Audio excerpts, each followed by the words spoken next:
Ready for baseball tonight at beautiful Miller Park, the Cubs and the Brewers. And the second to last game of the season between these two clubs. Lou Piniella and his trusty bench coach, Alan Trammell. Here's how they line them up tonight. The Cubs had a last-minute lineup change that meant Jake Fox gets to start tonight. He was inserted into the lineup in left field for Bobby Scales. But that's how it shapes up for Lou Piniella. He's got the young rookie Tyler Colvin, who made his major league debut here yesterday, batting just ahead of Randy Wells. The Subway lineup that faces Dave Bush. Well, let's check out the Piggly Wiggly scouting report. It's been 3 pretty good starts for Bush in a row.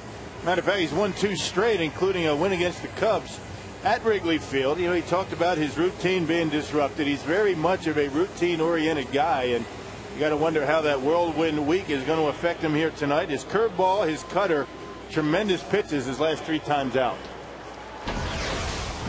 Defensively for the Brewers, behind Bush, it's Ryan Braun, Mike Cameron, and Jody Garrett in the outfield. Craig Counsell gets a call at third tonight with Escobar and Lopez up the middle and Fielder at first, and a battery of Jason Kendall and Dave Bush. A rainy night in Milwaukee. The Brewers and the Cubs. Chicago 5 games over 500 with their win last night. Cubs have won back-to-back games now after beating the Cardinals on Sunday. Jerry Lane is the crew chief, and he'll call the balls and strikes tonight. Tony Randazzo, Chris Guccione, and Brian Runge on the bases. Bush pitched well against the Cubs his last time out. He picked up the win in Chicago. That was on the 17th of September. It was last Thursday. A 7-4 Brewers win that day. Bush beat Randy Wells. Dave actually left during the game to go be with his wife in Maine, and the next day welcomed in child number 2 to the Bush family. And no way Dave's going to miss the start. So he left early. I don't think anybody begrudged him of that. Most guys just leave. Timed it well as Bush walks Ryan Theriot. Well, Bush trying to finish strong. He missed 2 months on the disabled list with an elbow injury, not a pitching related elbow injury. He was actually hit by a line drive on the top of his elbow and had a micro fracture of a tricep muscle. Tried to come back from it, actually tried to pitch through it initially, and then tried to come back a little early. And when it was all said and done, it was 2 months on the disabled list for Dave Bush. A pitcher who has prided himself on staying healthy and taking the ball every 5th day. It was maddening for him not to be able to pitch for a couple of months. And it took him a while to get back into his, normal good command out there on the mound. I mean, you can't take that much time off and be a controlled pitcher and expect to come right out and have everything on the corners and down in the strike zone. So far, last 3 starts have been pretty good. They had back-to-back 7-inning performances against the Cardinals and the Diamondbacks, and then he went 5 2/3 against the Cubs his last time out. Fukudome with Theriot at first. Cubs don't do a lot of running, but Theriot will run at the top of their order, especially with the left-handed batter Fukudome behind him. 20 steals this year for Theriot. It's been caught 7 times. Cubs jumped on the Brewers yesterday. First 4 batters of the game all had hits, and they all scored runs in the first inning.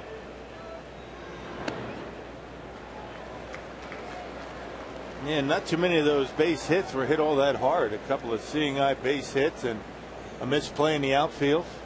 And before you knew it, the Brewers were down big. Well, from the get-go yesterday, it had one of those nights that you say to yourself, here we go again. It was a rough night at the office for the Brewers. There's a base hit. Fukudome with 2 hits last night, on base 3 times. Singles here tonight. And 2 men are on for one of the hottest hitters in all of baseball, and Derek Lee. And Fukudome now 7 for 16. And Derek Lee, he's hot against everybody. The Brewers have had a tough time getting him out all season long. Batting average just about 300. 21 RBIs, and look at the slugging percentage. Derek Lee back to his old ways. Now the Cubs are 9-6 against the Brewers this year. They have secured a season series victory. But in 15 games, Derek Lee with 21 runs batted in against Milwaukee. First and second, nobody out for Lee. He drove in 2 runs with a single yesterday in the first inning.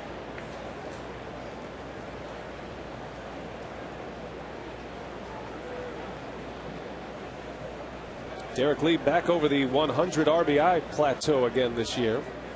Has 107 to start the day. Since July 1st, they jump off the charts at you. Look at the home runs and the RBIs and the slugging percentage.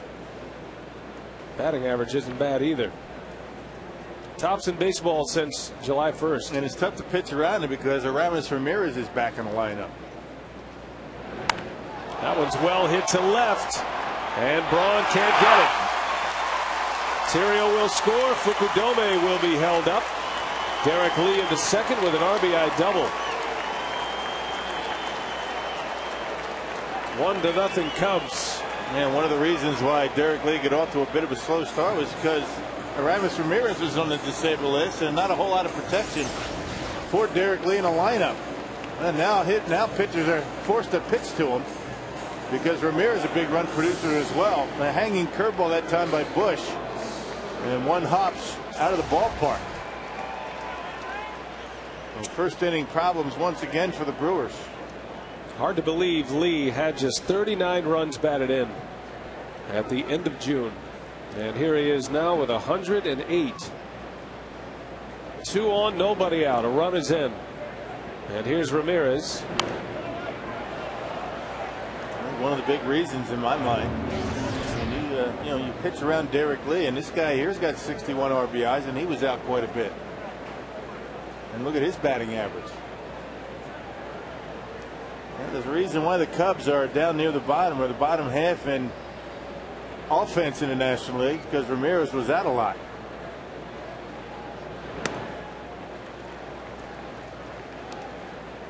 Now some premier number 3 hitters in this division in the National League Central, starting with Albert Pujols. But then you got Ryan Braun and Derek Lee, and the constant with all of those players, especially now in St. Louis with Matt Holliday hitting behind Pujols, is that protection position. Ramirez, a base hit. Lee's going to try to score, and he will score. And this game's starting to look a lot like last night's game. Yeah, still nobody out. It's like a replay of last night's, as you mentioned. Wow. That fastball up and in, and Ramirez able to pull the hands in, shoot it back through the middle. And the Brewers down 3-0. And it's still nobody out. Tried to get it in there, just couldn't. Just barely out of the reach of Lopez, and 2 runs in. So again, for the second straight night, the first 4 batters have reached for the Cubs. Ramirez has 2 RBIs now, 63 for the year. 3-0 Chicago, and still nobody out as Jake Fox will bat.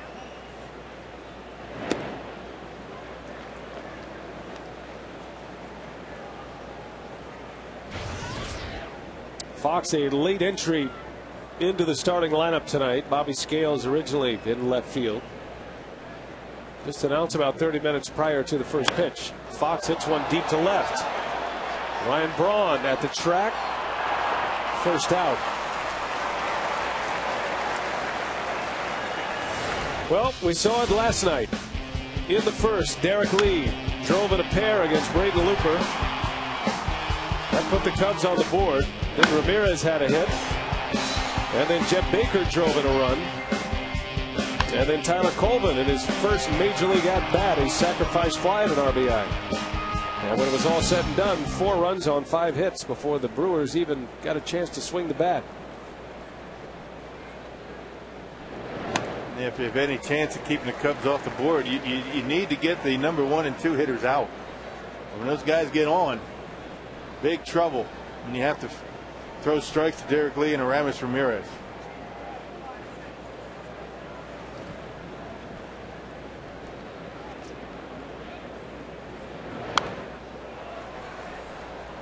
Well, Jeff Baker down in the hole 0-2. Baker's been getting a lot of playing time at second base. Piniella loves his bat and loves the fact that he uses right field, which keeps him in most at bats. He's not a guy who strikes out very often. Early in the count, he'll look to pull one, but later on, just looking to make contact, and has had a number of base hits to right field against Milwaukee. Hasn't hit him all that hard, but still able to find the outfield. Baker came to the Cubs from the Rockies. That was in early July. He's hit well as a Cub this year. Had 2 hits last night, a batting average over 325 as a member of the Cubs, and a season batting average of 304.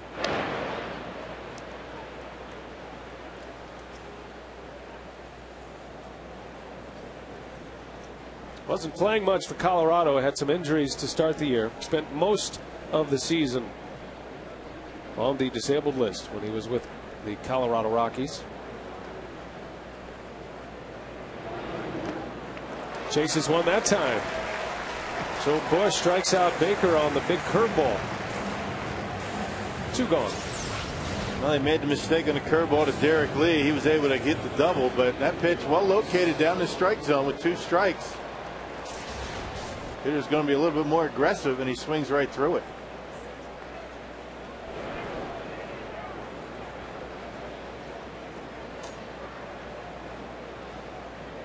Giovanni Soto will bat with 2 outs. And Ramirez at first, who takes off. Kendall's throw is into center field. Boy, this is an ugly start for the Brewers tonight. Stolen base for Ramirez. Looked like a good throw. Might have been close at second base. Might have had Ramirez. Didn't have a very good lead. You see, if that ball's on the money, I think they have Ramirez easily at second base. Boy, hard to figure.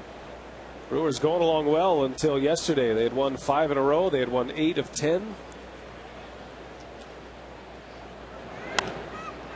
Find themselves in a hole here tonight once again.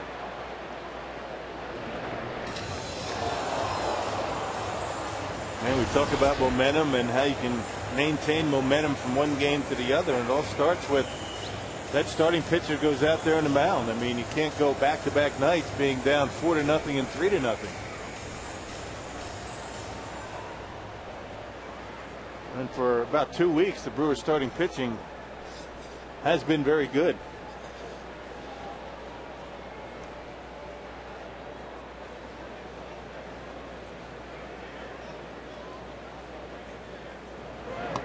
Got him. Bush strikes out Soto. The inning is over, but the Cubs strike 3 runs in the first, and the Brewers have to play catch up.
Felipe Lopez, Craig Counsell, Ryan Braun at the top of the order.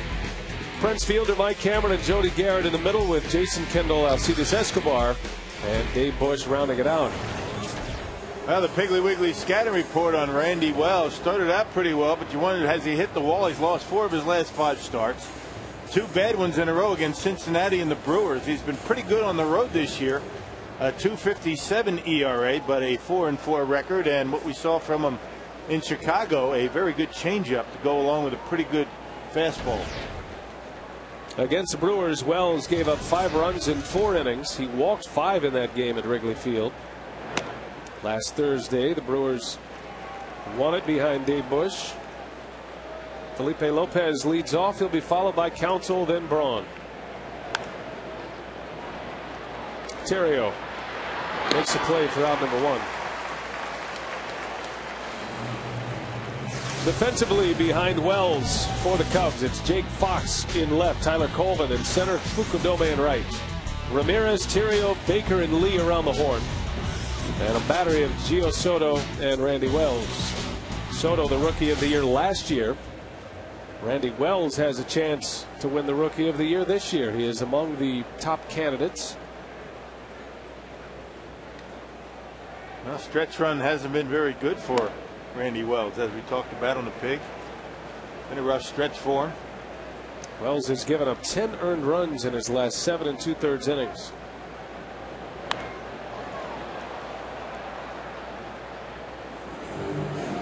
Counsell gets a call at third base. 282 average with 4 homers, 35 runs batted in.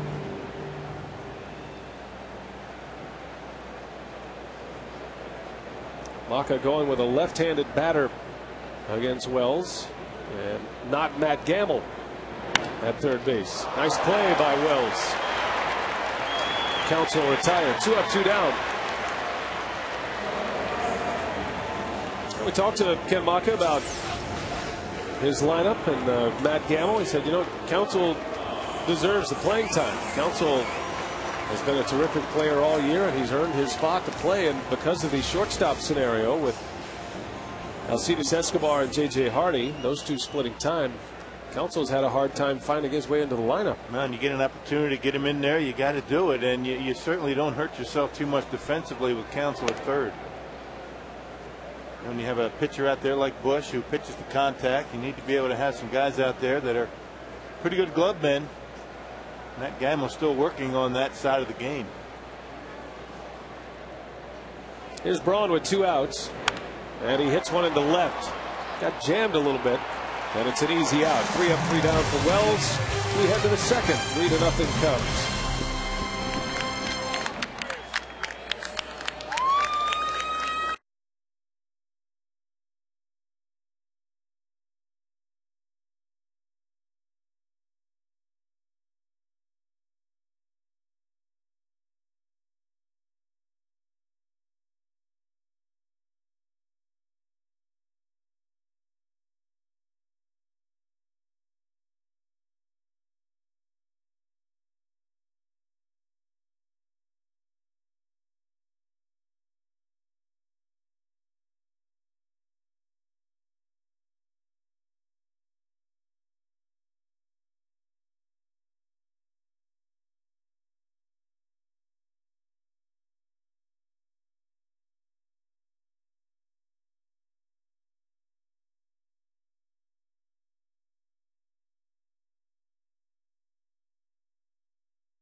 The 2009 Major League Baseball postseason. on Fox and TBS. The excitement begins on October 7th with the Division Series on TBS. Dave Bush back on the mound. Cubs lead 3-0. 3 runs before an out was recorded here tonight. 4 yesterday before an out. So that's not a good trend. 7 runs before the first out in the first 2 games of the series. Not a lot of baseball to be played yet. Piniella giving his rookie another chance tonight. Tyler Colvin made his major league debut last night and had a good night. It was 1 for 3 at the plate. He walked. He drove in a run. Up from Double-A, this is the man that replaces Milton Bradley. Putting some pretty good outfielders on the bench. Micah Hoffpower not getting an opportunity here. Reed Johnson. Maybe Lou Piniella getting an opportunity to see perhaps a look into next year. Sam Fuld still a little bit limited with a thumb injury, an injury that occurred during the Brewers series. Fuld was in the game at the end last night. Another good looking young outfielder the Cubs have in their system. It brings a lot of energy to the ballpark. Sam Fuld, guys like Colvin, young players that are looking to earn a spot. And it wasn't too long ago that a couple of young players up from the minor leagues did that very thing for the Cubs. Ryan Theriot and Mike Fontenot. And now they've become regular players, everyday players in the big leagues. Yeah, the Brewers have guys like that. You know, Escobar, he's trying to open up some eyes. You got players out there that are looking to, get re-signed, free agents. Jody Garrett in right field tonight. Got a lot to play for.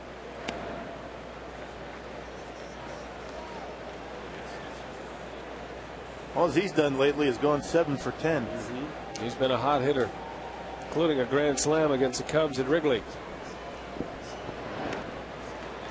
Now Colvin draws the walk again. That's his second walk in as many days.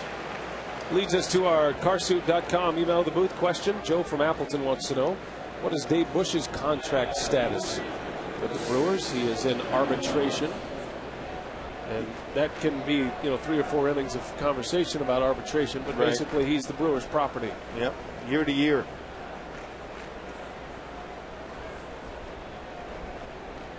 The big decisions the Brewers have to make as far as free agents go is, of course, Mike Cameron in center. Jody Garrett's also a free agent. But you got guys like Craig Counsell, who'll be a free agent. Jason Kendall, Felipe Lopez. Those are the players in the starting lineup tonight. We had Doug Melvin on with us yesterday. He joined us in the booth in the 3rd inning of yesterday's telecast. And while pitching is a priority, not knowing how the free agent period will go and when players will begin to sign, the Brewers will be aggressive on all fronts. Well, and you got to figure the Brewers, like every team, are going to have to give up some pretty good offensive talent to get some pitching. Brewers in the same boat as just about every team. Not too many teams not going to be looking for pitching, and there's not going to be a whole lot out there in the free agent market. Yeah, John Lackey's probably the top free agent pitcher this offseason. Pretty thin market, however. Doug Davis will be a free agent this year. Brewers have a couple of pitchers that are going to be free agents. Braden Looper, Trevor Hoffman. Well, a quick trip to the mound from Chris Bosio. See if he can get his starters settled down a little bit here tonight. Bush, after allowing the first 4 to reach in the first inning, retired 3 straight with a couple of strikeouts.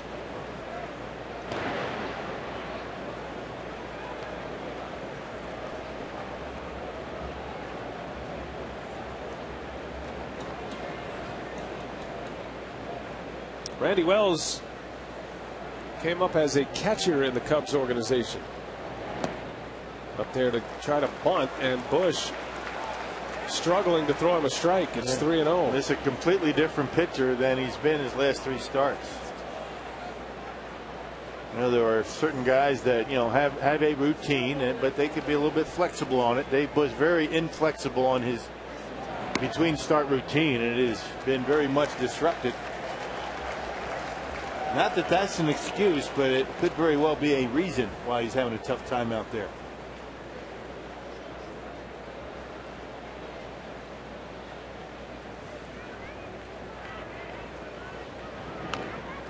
Wells gets a bunt down. It's a good one. And Bush's only play is first. Sacrifice bunt for Randy Wells. Colvin to second base. Take you back to last Thursday. Dave Bush matching up against Randy Wells at Wrigley Field. And a good game for Bush. He pitched into the 6th inning, was an out away from getting out of the 6th inning. 5 2/3, 4 runs, 90 pitches in 5 2/3, and he pitched well enough to earn the victory, which was his 5th of the year. Bush will have a couple of more starts the rest of the season. He'd like to get his record back to 500. Comes into play tonight, 5 7.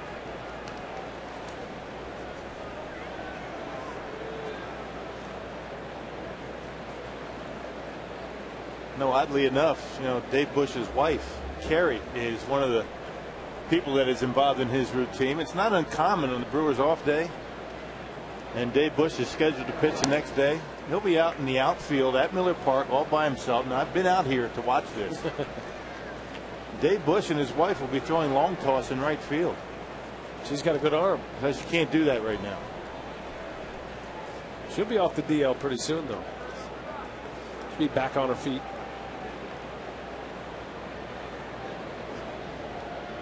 I mean, what is the lag time between delivering a child and, you know, able to throw a little long toss? Come on, how important is it your husband's start? Come on now.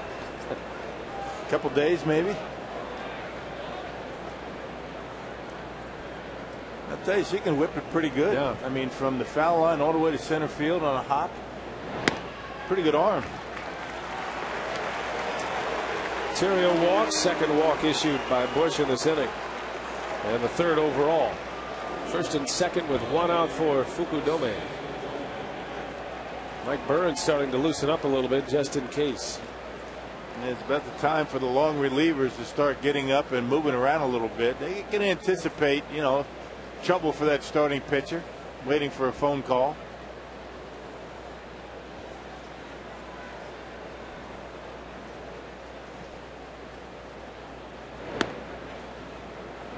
In that start against the Cubs last time out, Bush gave up 2 runs in the first. 7 batters came to the plate in the first inning, but then Dave settled down and pitched well. He's behind Fukudome. There's a strike, 1-1. Fukudome had a hit and a run scored in the first inning. When the Brewers saw him last at Wrigley Field, he was in the middle of a long stretch at the plate. A hitless stretch that was up to 21 at-bats without a hit. Didn't do much in that series, but still, he's been very good against the Brewers this year. He went that long over, still at .321 for the season. His overall batting average against the league, .251 right now.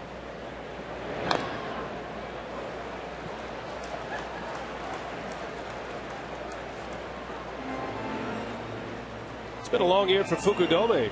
I think the Cubs were interested to see how he'd finish. He struggled in the second half last year. Much different schedule here in the States compared to what he's used to in the Japanese major leagues. But Fukudome also played for the Japanese team in the World Baseball Classic. And they start even earlier than other World Baseball Classic clubs do. They were starting with baseball drills in December. Wow. And then hard at it in January in preparation for the WBC in March. Looks like Lou wants him to run, huh? Maybe not. And they stay put. Fukudome sends one deep to left center. It's a ground rule double. Only 1 run will score. Terrio will be sent back to first, and it's 4-0 Cubs.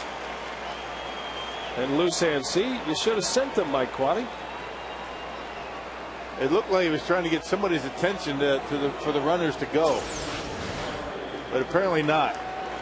It looked like a cut fastball from Dave Bush that stayed in the middle part of the plate. Fukudome continues his hot hitting against Bush and the Brewers with a ground rule double, the second of the night for the Cubs.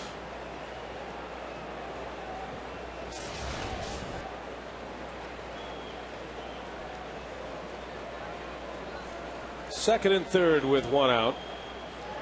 And here's Lee.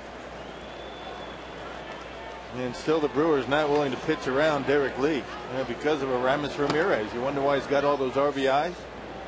This is why right here.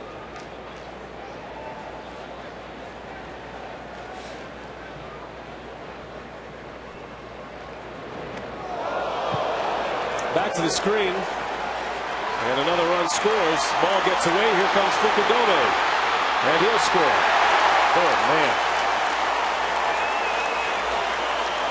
Brewers need to go back in time about 30 minutes. 6-0 Chicago. That'll be a wild pitch and an E2 or an E1 depending on how the official scorer sees it. This pitch not even close. Derek Lee able to get out of the way. The wild pitch scores. The throw from Kendall gets by Bush. And it's going to be an error on Jason Kendall.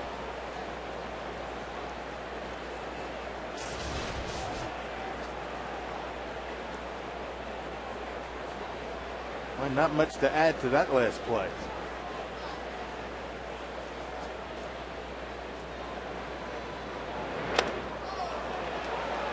3-0.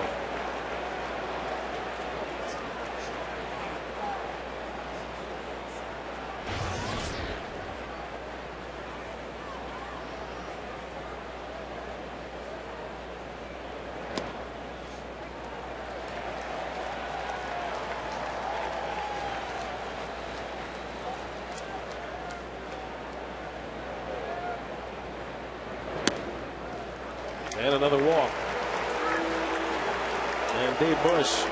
Just completely out of sync. I mean, for Dave Bush to be walking this many batters in 2 innings is very unheard of. He only had 32 walks in over 108 innings. This guy, not a guy that walks many batters.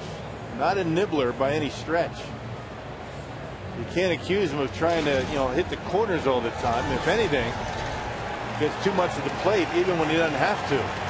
And Ken Maka forced to make a change. Dave Bush will be lifted here. Inning and a third for Dave Bush. 6 runs are in. And we will take a timeout and set up the new hurler when we come back.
start.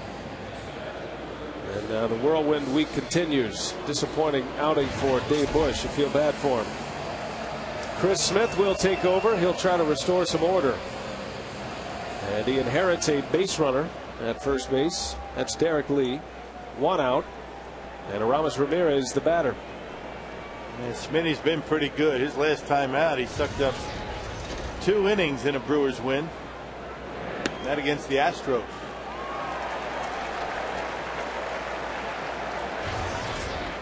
6-0.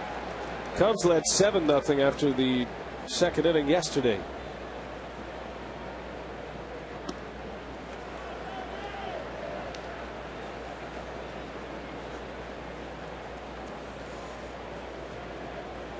Ramirez with a couple of RBIs in the first. On a hit, he stole a base as well. Brewers need a double play here.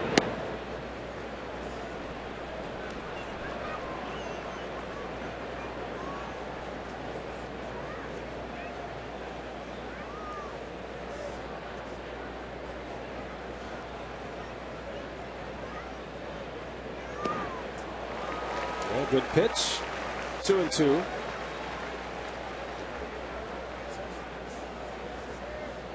Well, Chris Smith's best pitch, as everybody knows out there, the changeup, but that was a pretty good slider that time.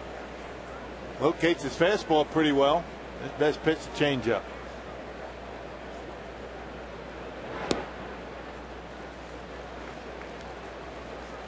Smith has been up and down this year between the Brewers and AAA Nashville, pitching for Don Money down there. 28 games in Nashville, he was their closer. Great numbers down there. Runner takes off and Ramirez draws the walk. Well, 4th walk of the inning. There's only been 1 base hit. There's Don Money. That expression pretty much sums it up. Yeah. Well, not much anybody can do when your pitchers aren't throwing strikes.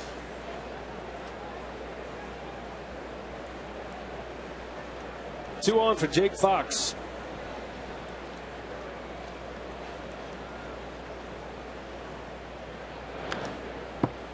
Fox has put up some big numbers in a short period of time with the Cubs.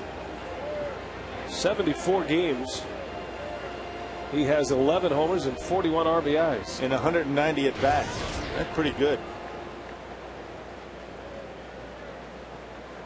Hit a game-winning home run in St. Louis on Sunday in the 11th inning.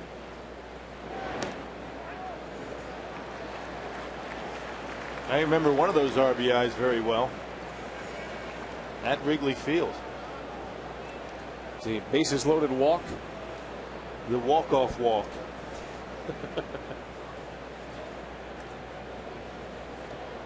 Pitch looked like a strike, didn't it? Oh, it was. Little cue shot to Prince. Runners hold their ground. Out number 2.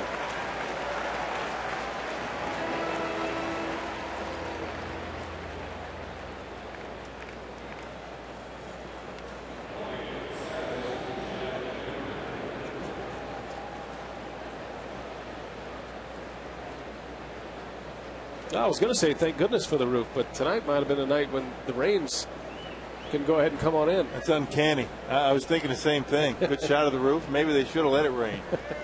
Open it up. I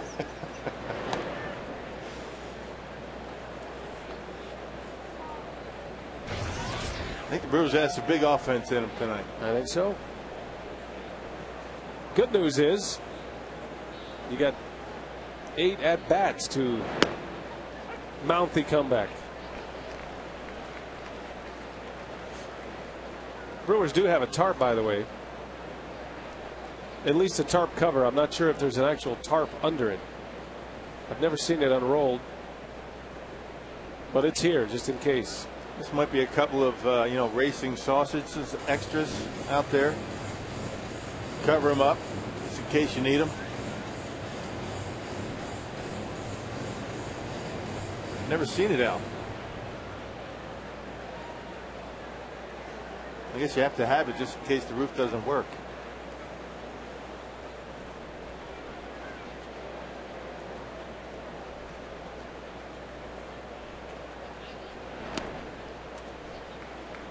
3 balls and a strike on Jeff Baker.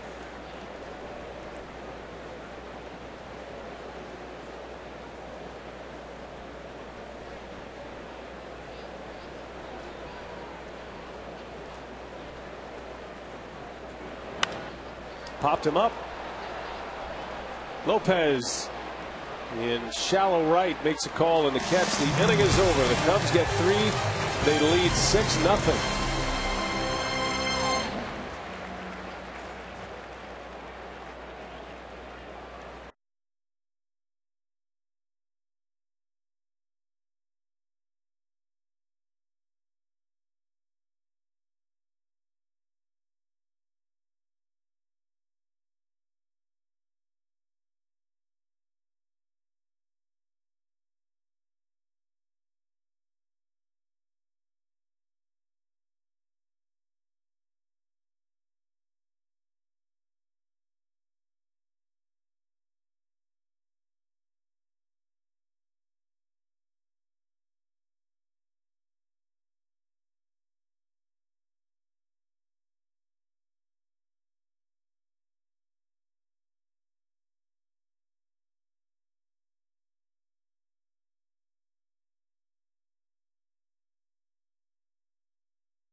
Feels as though he has earned it. He also feels as though Casey McGee has done the same thing, which means Matt Gamble is left in limbo. And he said that Matt Gamble has failed to really iron out some kinks in his swing in the 6 weeks he was down in Nashville. And it's hard to iron out some of those kinks on the big league level, even though he is going to winter ball this year. So it'll be interesting to see how Ken Maka chooses to use Matt Gamble throughout the rest of the year, because, guys, everyone wants to see some of the young talent, and this is a good time to do that and a good opportunity to. But Casey McGee is part of that young talent, and he has earned the right to play as well. A lot of bases to cover for Ken Maka, and that's how he ultimately comes up with the decision. And basically, he's a manager of a big league club, and he wants to win games. Well, that's the thing. I mean, you can't make everybody happy, so what you have to do is you got to put out a lineup that you think is your best chance to win that day. I mean, you can't really try and make everybody happy. I mean, the bottom line is winning. It doesn't matter if you're in the pennant race or not. Prince Fielder sends one high in the air to center field. Back is Colvin. He looks up, and this one is up and out of here. Prince Fielder with a home run. He hit it as high as he did far. And Prince has number 41 for the year. I couldn't tell where that ball hit. It almost looked as though it landed on the warning track. I didn't see it bounce. Boy, high, majestic. This is about as high as you can hit him, and Prince Fielder still strong enough to carry it on out of here. How strong is this guy? Look how high he hits his baseball. That's what you call some late life. That one carried all the way out of here at the 400-foot sign. Aren't many hitters, you know, in baseball that are going to be able to hit a ball that high and still hit it out of the ballpark. Well, Prince Fielder's one. Albert, he can do it. Now, there are a number of them, but not your average Joe. You get under a ball like that, you're an out. Well, the career season for Fielder continues. 41st home run, 129 RBIs. A rainmaker to center field. And bounced off the back wall, off the ivy. Miller Park's version of the ivy.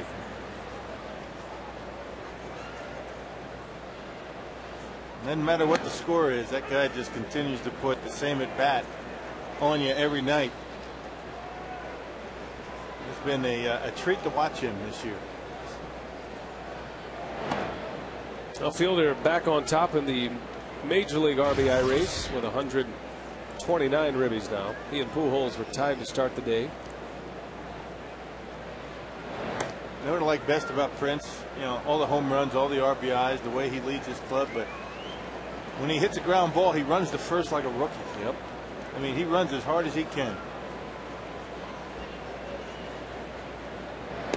Unfortunately, that's not the norm anymore, so it sticks out. Just give you an update here. Pujols has driven in a run for the Cardinals as they lead 3-0. They just scored 3 runs in the 3rd inning. So now Pujols and fielders still tied atop the Major League RBI race, each with 129.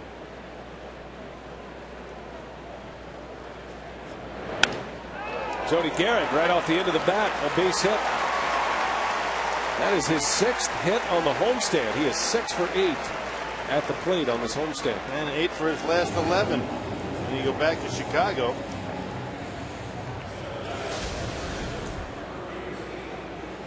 Thirteen games. Garrett 353 average with a couple of homers, including the grand slam at Wrigley. 8 runs batted in. Had a key hit here against the Astros over the weekend that gave him the lead. Hey, we were talking about Jody and some of the hard work that he put in on Brewers Live today in the pregame show. It's good to see the hard work paying off. And that's what young players have to do. I mean, players that aren't in the starting lineup, guys that aren't getting opportunities, you can't hang your head. And you don't have to look far in that Brewer dugout to find a guy that doesn't play every day, that works very hard before the game, and that's great counsel. You watch him go about his business every day. I mean, it gives you a good guy to pattern yourself after. He's made a living doing it. Jody Garrett making as much noise with his physical game as his mental game, because I think that's what has been so impressive, that he was able to struggle like he did, not get the playing time, and yet keep the confidence. I mean, this game is so much about confidence when you stand up there at the plate. He started with the Brewers 4 for 41, 4 hits in his first 41 at bats, but since, he's hitting .321 as Kendall pops it up to Derek Lee. It's out number 2.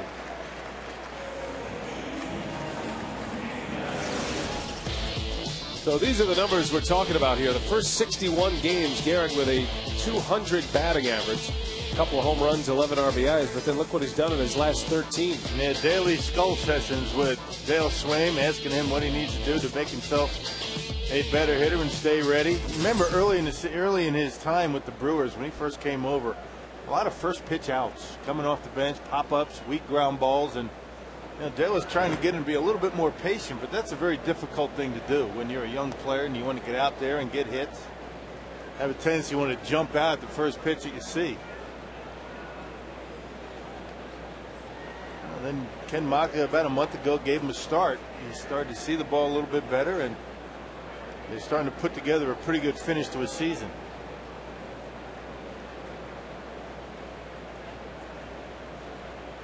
Here's a young shortstop, Escobar. Slices one foul. Escobar with blinding speed. One of the reasons he has a chance to hit 300 in the big leagues is because of his speed, and we talked to Don Money about that before the game today on Brewers Live pregame. So he's a guy that, you know, you can pencil him in, 280, 290.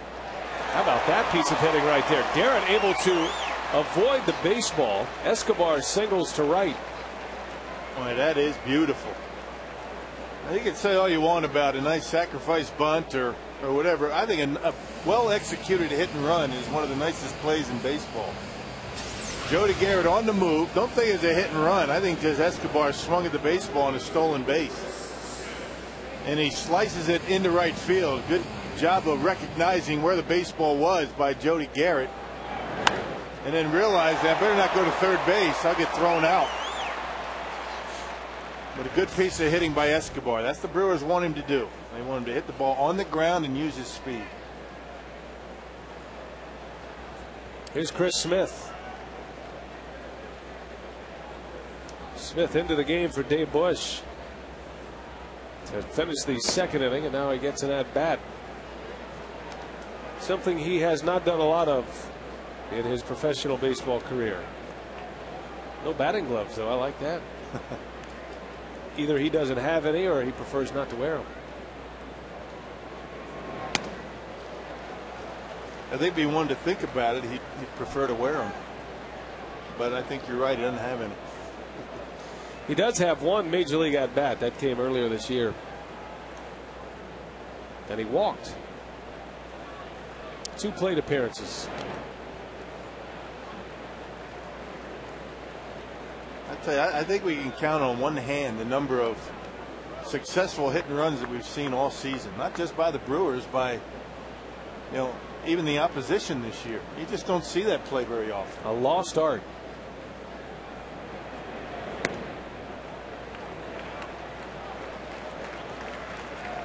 Well, Jody Garrett at second. You got Escobar at first. Smith trying to make some contact here with 2 strikes.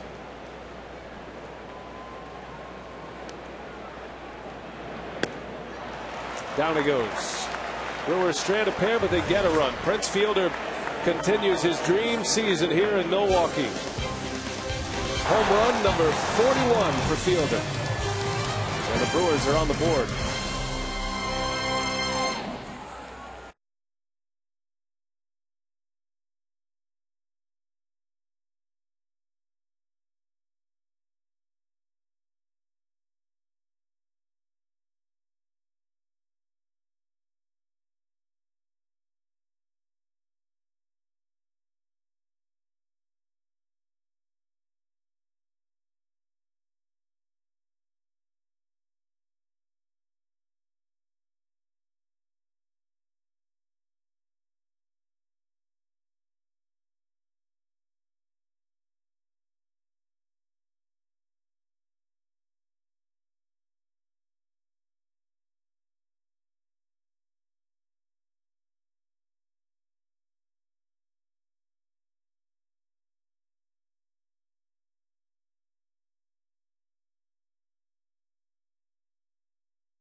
At your local Farm and Fleet. By Piggly Wiggly. Shop the pig and save. And by Ho Chunk Gaming, Wisconsin. Some of the beautiful pictures of Miller Park. Director Michael Odino, producer Chris Withers. Brian Mikologic in the truck as well, doing whatever he does. And we're glad you're with us. Hang tough tonight, folks.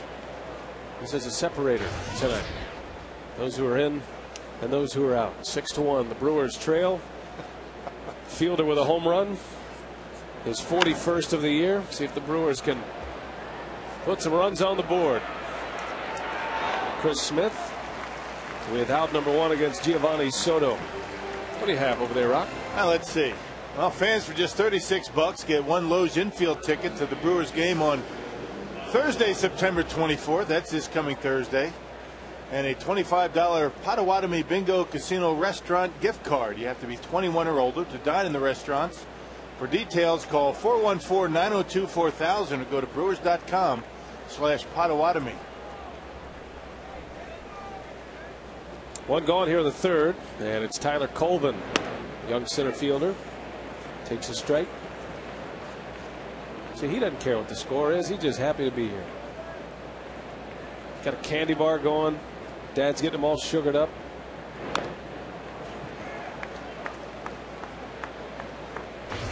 Then he'll take him home and say, "Here you go, Mom. Get him to bed." Yeah, it's all yours.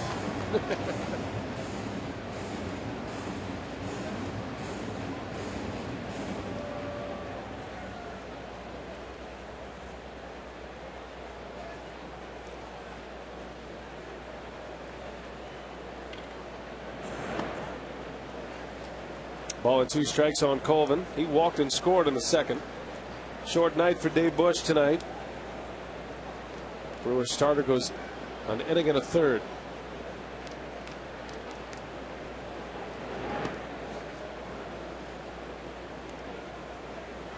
Shortest start of the year by Bush. His first game of the season was in relief and he went 1 inning. That was against the Giants.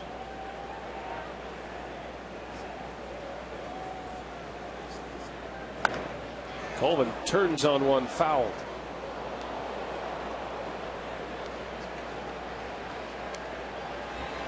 Now after the game tonight, Rockets are a big crew get together. Looking forward to it out of Fridays.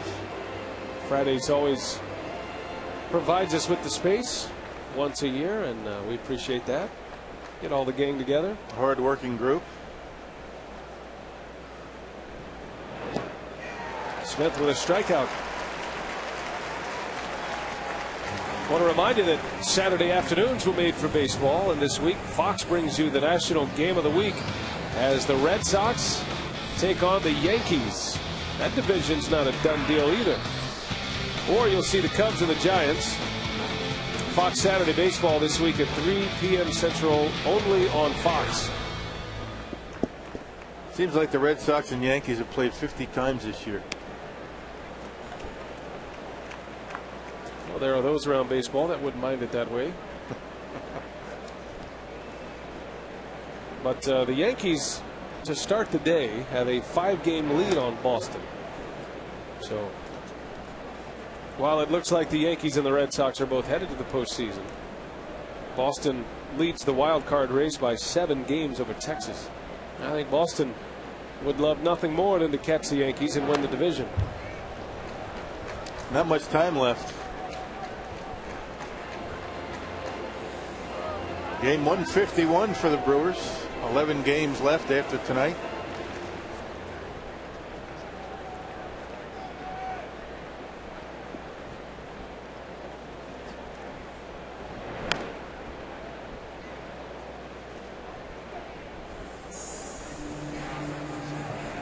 National League wild card in control of the Rockies right now, but the Giants won last night. Colorado was idle. San Francisco beat Arizona, and the Rockies lead is 4 in the wild card.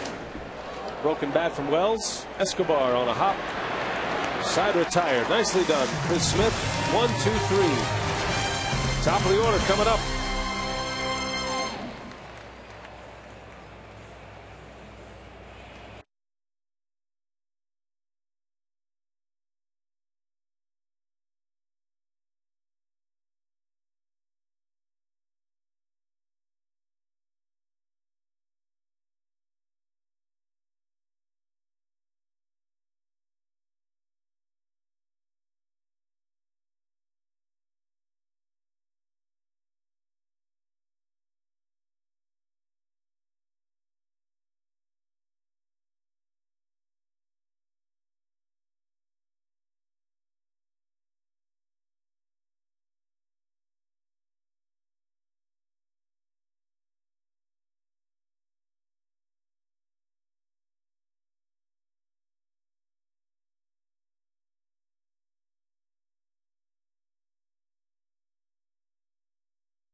Then you can head to the Bradley Center as Coach Scott Skiles runs a full team workout. Admission is free.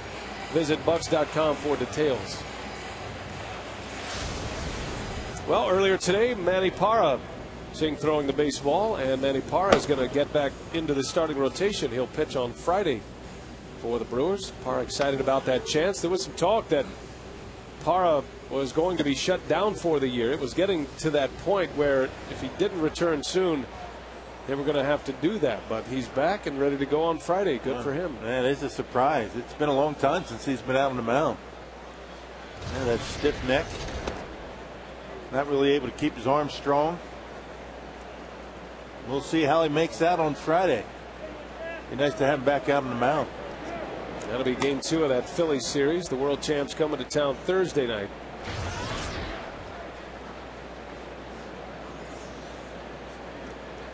That maybe neutralize some of those left-handed bats the Phillies have.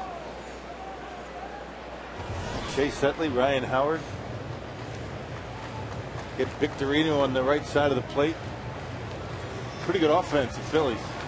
Phillies just cruising right along. Yeah. And they're on their way to another division title.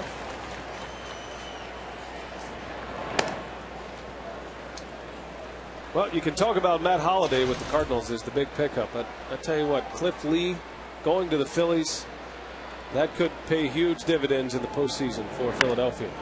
There's a shot right to Terrio. Haven't played over there, and Lopez is retired. First out of the 3rd inning. Yeah, the Phillies were having all kinds of problems, with their pitching staff early in the season, but they were still, swinging the bats well. As Felipe Lopez hit the one hot bullet.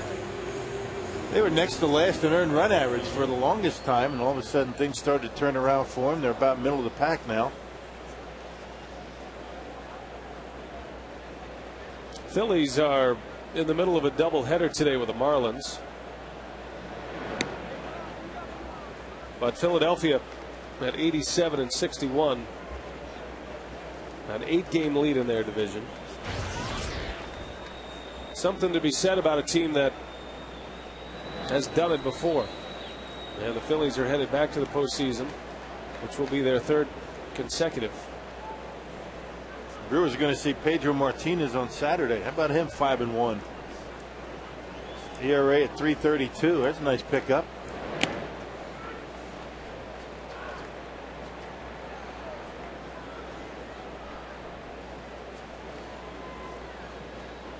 Martinez has been dealing with an injury, tightness in his neck. It's been a nice pickup for the Phillies as well. And 5 wins, you betcha. Rookie of the Year candidate J.A. Happ on Thursday against Jess Suppan. Now you're going to get a look at 2 Rookie of the Year candidates from the pitching side in the next few days. J.A. Happ this weekend, and tonight Randy Wells of the Cubs.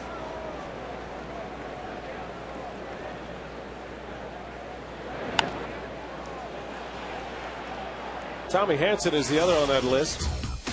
The 3 hurlers who are making a bid at Rookie of the Year, each with 10 wins. Hanson made his major league debut against the Brewers, as did Randy Wells earlier this season. As far as the pitchers go, I think there's my leader in the clubhouse right there. Based on the importance of his starts, first place team. Council sends one to right center, and Colvin able to run it down. Out number 2.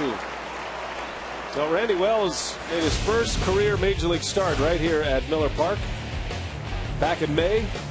Converted catcher. He was almost out of professional baseball, and then converted to the mound and ended up in the big leagues, and now he is having a terrific rookie season. Yeah, 5 scoreless innings against Milwaukee.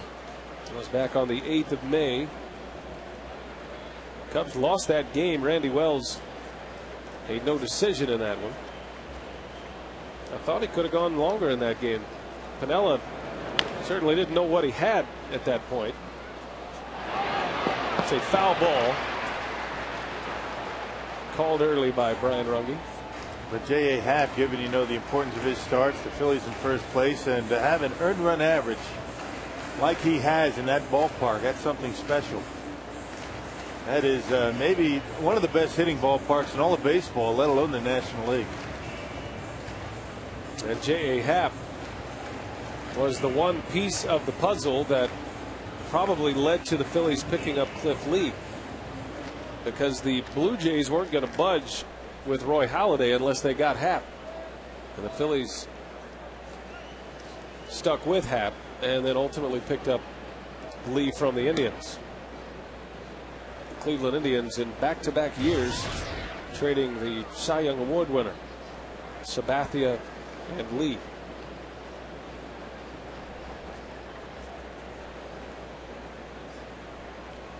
And CeCe's got another shot to be Cy Young Award winner.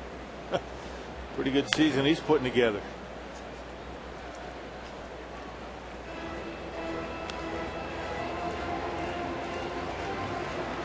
Phillies have adjusted their starting rotation a little bit, by the way. Pedro's going to go Saturday.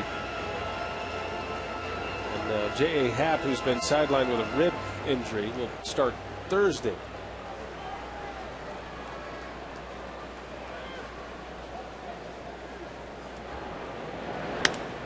There's a base hit for Brian Braun. Keeps getting his hits. Now continues to cover that outside corner extremely well.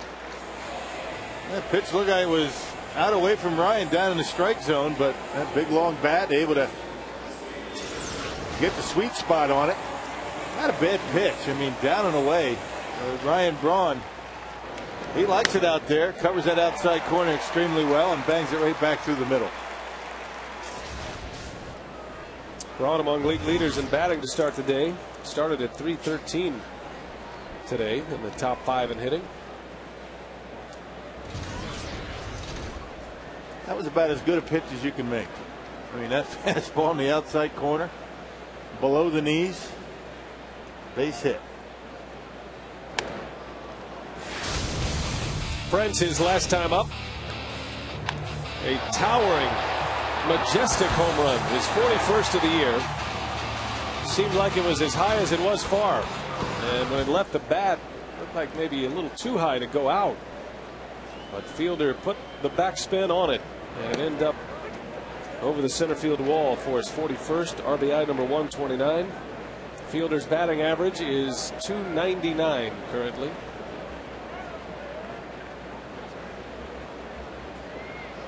It's about all that's left on the to-do board for Prince Fielder.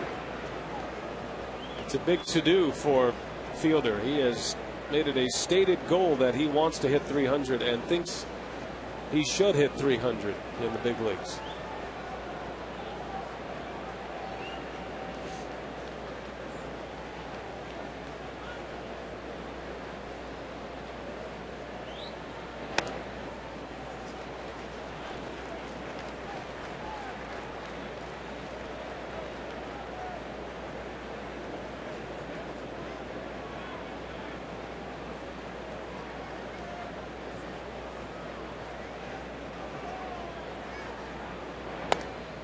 Well, they usually go hand in hand, but you can say without hesitation about Fielder, he is one of the greatest competitors in the game today in all facets.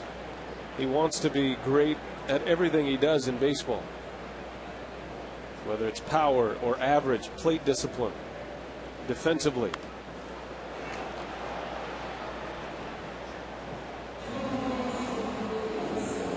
And he's been able to accomplish that. And he continues to grow and mature as a player and a leader in that clubhouse. There is no denying who the #1 guy is in his team, both on and off the field.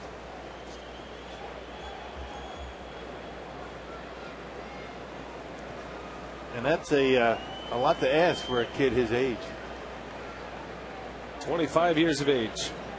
His first full season in the big leagues was '06. Fielder chased one, and he's down on strikes. Wells another scoreless inning.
an RBI double to make it a 4-0 game, down 6-0. Prince Fielder goes deep for his 41st home run of the season, and it's a 6-1 game, and that's where we stand now, guys.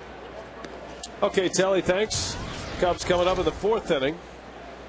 And Ryan Theriot leads off. Top of the order again for Chicago. Chris Smith back on the mound. Smith finished the 2nd inning and had a 1-2-3 third.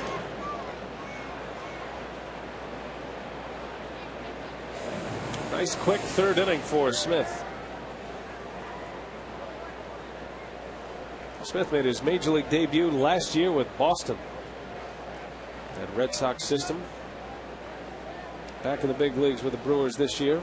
Mentioned he was the closer down in AAA, a role he had never occupied before. He and Chris Narbison shared the closer's duties in AAA. You look at Smith's AAA numbers and you think, wow, power pitcher. 1.27 ERA. More strikeouts than innings pitched. In Nashville, in 42 innings, Chris Smith struck out 49 and only 6 walks. Man, the changeup pretty well. You don't have to throw hard to strike out batters. You know, ask Giovanni Gallardo. Yeah, he gets it up there, tops out about 94. He'll do that a couple of times a night. There's the curveball, the changeup, and Smith able to get Theriot on the check swing. Before that strikeout, Theriot had been walked by the Brewers 3 straight times. His last time up last night, and his first 2 times up here tonight. That's a guy you got to make hit his way on.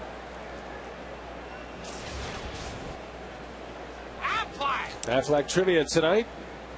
Who was the last team to have 3 straight seasons at 500 or better? The Cubs or the Brewers? That's a good question. The last franchise with a winning season 3 straight seasons. Well, the Cubs have a chance to do it this year. Yeah.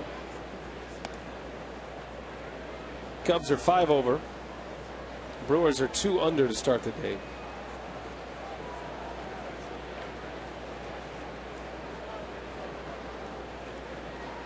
It was such a battle for the Brewers to even get to 500 through some lean years.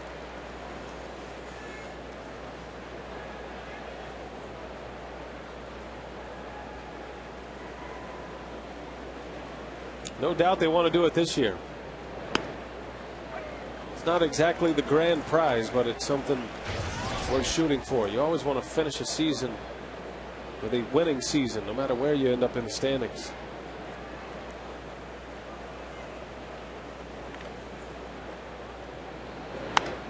Fukudome pops it up into right.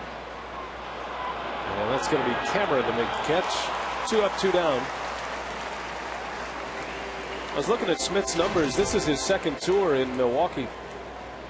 And this 2nd time around, his ERA is around 1.5.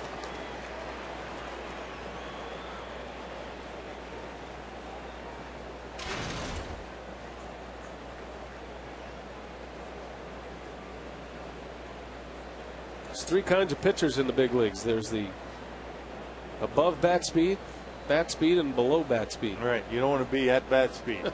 The ones at bat speed usually don't hang around very long. But below bat speed.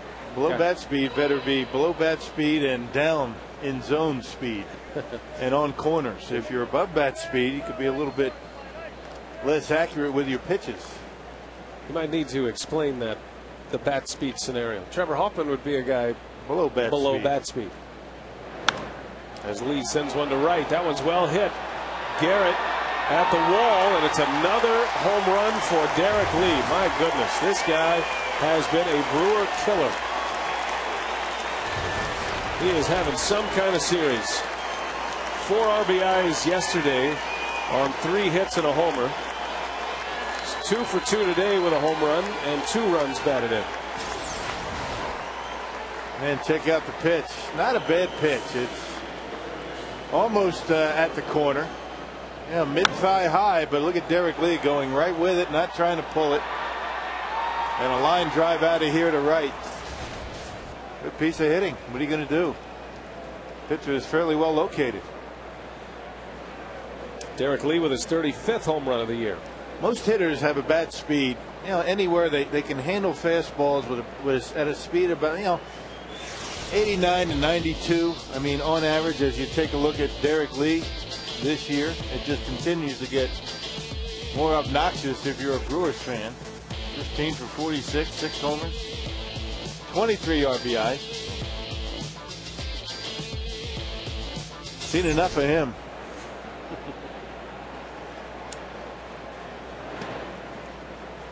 Now, but what you're talking about with respect to below bat speed, now if you can throw 78, 80, change ups down in the strike zone, that's going to get a lot of hitters out. Or if you're up in the mid 90s with a fastball, 95, 96 miles an hour. But if most of your pitches are in that good hitter's speed, which that's is when what, you're going to have problems. 88, well, as I was saying, 88 to 92. Yeah. If you can locate below that speed or just blow it by him above that speed, I think you're going to be all right.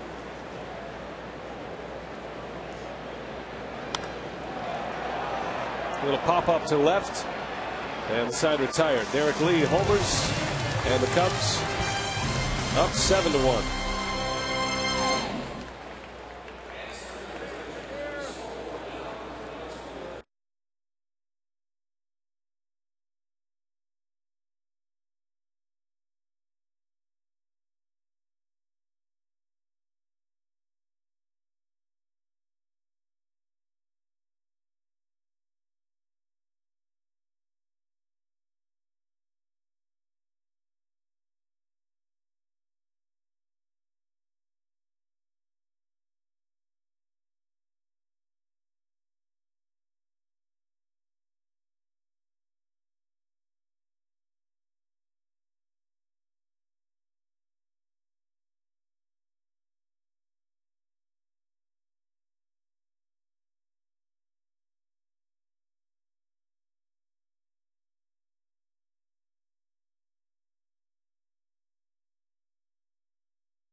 Chosen the first 5,000 fans to donate a new or gently used items during specific games to receive a collectible player pin courtesy of Northwestern Mutual and the Milwaukee Brewers. Starting today, Ryan Braun is asking you to bring in winter coats for the needy as the final drive of the season gets underway, guys.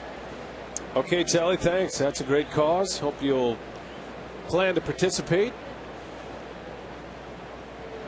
Randy Wells back on the mound. Look at that play by Ramirez. Picked up a tough hop and gets Cameron for out number 1. Turned himself into a very good third baseman, Aramis Ramirez. Yeah, once he came over to Chicago, I mean, all of a sudden this guy turned into a flashy fielder over at third base. As a Pirate, younger in his career, he would make an awful lot of errors, and not only throwing errors, but booting balls. Didn't have very soft hands, but that certainly changed. I guess that comes with maturity and a little bit of comfort level out there at third base. Well, he hurt his shoulder right here at Miller Park that knocked him out for 2 months. Dislocated shoulder. Jody Garrett with another base hit. Rifles that one into the gap. Good play out there by Colvin. Holds Garrett to a single. Boy, he's hot. 2 for 2 again tonight. Aflac trivia tonight. The Duck wants to know who was the last team to have 3 straight seasons above 500, Cubs or Brewers? Aflac. And if you said the Brewers, you would be right, from 87 through 89. For the Cubs, you got to go all the way back to the 1972 season, managed by Leo DeLip. Lost his job that year. And 3 straight seasons over 500. Of course, the Cubs can do that with a winning record this year. That stretch that ended in 72, 6 years over 500. The Brewers have done it only once in the franchise history, 78 through 83. Extended winning years.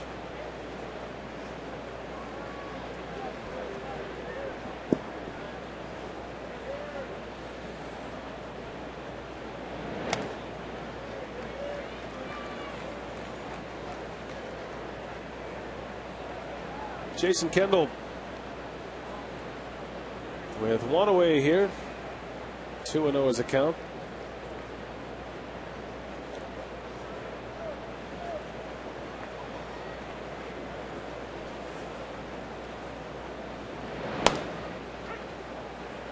Two and 1.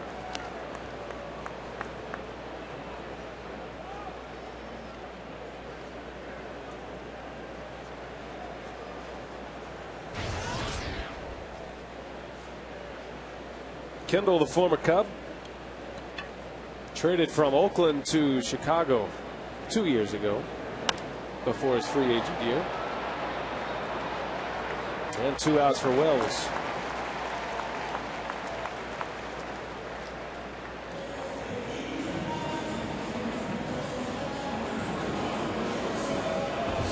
Now the Rockies off to a good start tonight. 4 runs in the first inning against the Padres. Brad Hawpe hit his 20th. 5-2 Colorado in the second inning. Giants and the Diamondbacks have yet to begin. Rockies are making it tough on San Francisco. That's been another good story in Colorado. I remember their run a couple of years ago. Got to the postseason, got to the World Series, and well, the way they started out didn't look like they were going to do much of anything. But Jim Tracy has them playing pretty well. Jason Marquis, big gun over there in Colorado. Speaking of free agent pitchers. Yeah. Good sinker ball. That's what works out there in Colorado. Not those big curveball guys. Don't let that light air affect the pitches too much. Get them there quick. As anxious as you are to build around offense in Colorado, and they certainly have plenty of offense, you've got to have some speed and some defense, and you definitely need speed in center field, and got to be strong in the outfield period. You got to have good throwing arms because the outfield is so big. Yeah.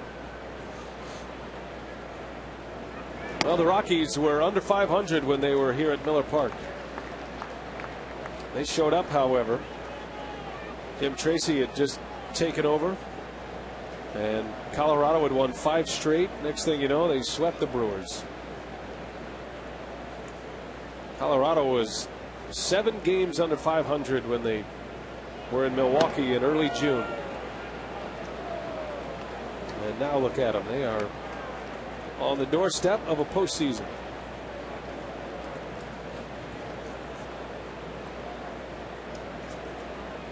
They're going to be rocking and rolling in Denver when the Brewers pull in there next week.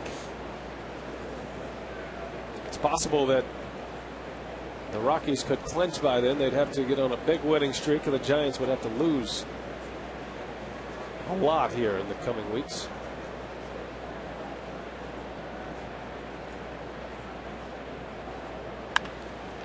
There's a base hit.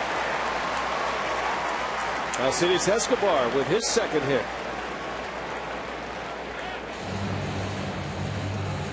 Well, doing exactly what the Brewers want him to do. Hit the ball on the ground. Concentrating on staying on top and down and through as opposed to uppercutting. That's a nice swing. He finishes with that bat about shoulder level, not uppercutting. That's a pretty swing. Keep that one. 2 hits for Escobar. And this time around, Ken Maka will make the call to the bench. Matt Gamble will pinch hit. 2 on, 2 out. 7-1 Cubs. Yep, no batting gloves again. Got a hit last night in a pinch hitting role without any batting gloves. I saw Matty in the dugout before the game, getting ready to take BP, putting the batting gloves on. I said, "What are you doing?" I said, "I know. I'm not going to use them in the game, but I need them for BP." Doesn't want the blisters.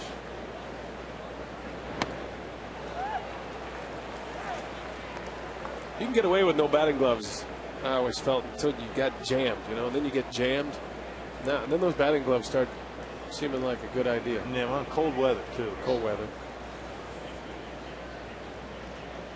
Whatever works. Some players like to feel the bat with their bare hands. Fewer and fewer. There aren't many.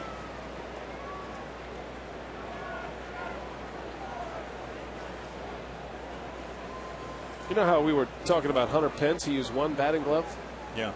On his bottom hand. The old school.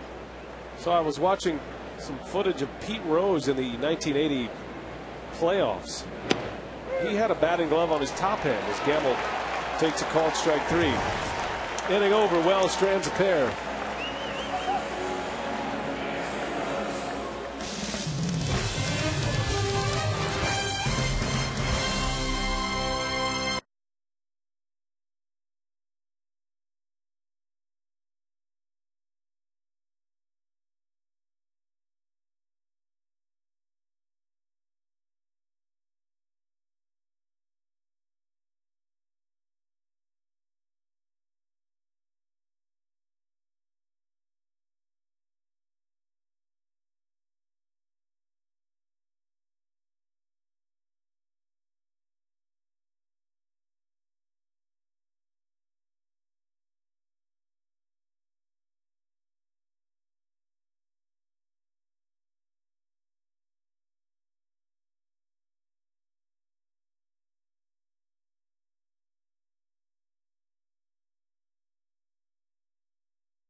Braun's 100 homers in his first 3 seasons, or Prince Fielder's 2 records this year, the RBI record and the walks record. You can text your answer to 234-234. Text W for Braun, X for Fielder. And we'd love to hear from you. Fielder has the early advantage, but only slightly. And all this time I thought it was Michael O'Donnell and Chris Withers doing all that They just take all the credit. About that. 1 gone as Jake Fox pops up for out number 1. Hey fans, visit the official online shop of the Milwaukee Brewers at brewers.com. Browse the largest online selection of authentic team gear, including official caps, t-shirts, jerseys, collectibles, and more. Get your team gear straight from the source. Shop the brewers.com shop. Those are the eyes of Brewers baseball. A lot of people say this, but we really mean it. We've got the best crew in baseball. Passionate Brewers fans. Yeah. Cover every angle. And they know the game. They really do. Always coming up and telling us that we were wrong about something the night before.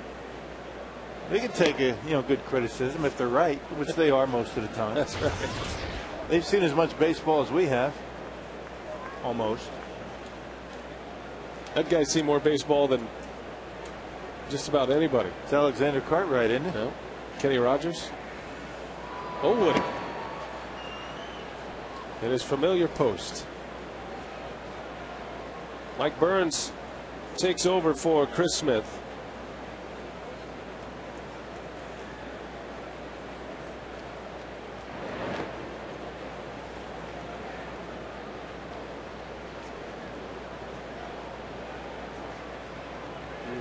There's Dave Larson. He's a scary man. He's in charge of the video to make sure it's not too bright or too dark. He's the man that makes it look just right. Yeah, that's good. Making us look good on camera as best he can. Well, it's a tough job. They do what they can do. There's the graphic on Mike Burns.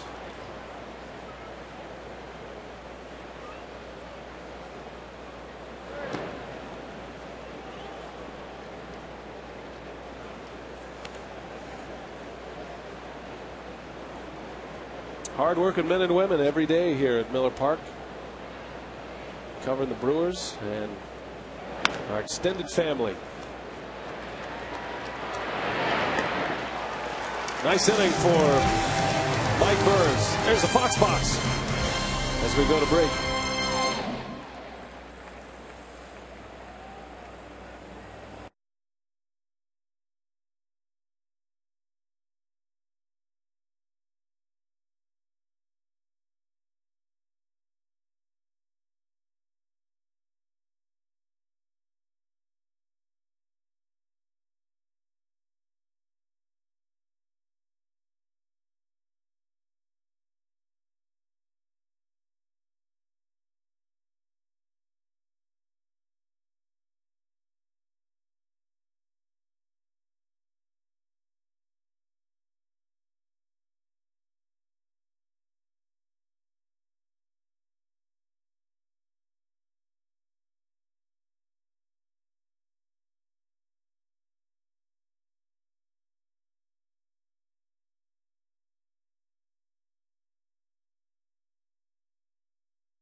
A 2010 Brewers home game. This offer courtesy of the Tavern League of Wisconsin. Brian Michalogic and Miller Lite. There's the one that makes it all work in there. Lindsay, technical director. A lot of bright buttons. Look at them. Wow. Any one of those can knock us off the air. She just pushed a button right now. And that was a distinct possibility in the second inning. There's another button. Mike Faulkner, statsman extraordinaire. Say hi, Mike. Crystal back there, hanging out on the back deck.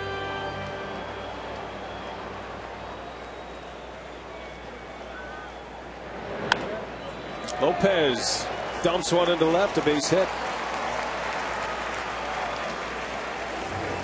So Felipe Lopez has his first hit.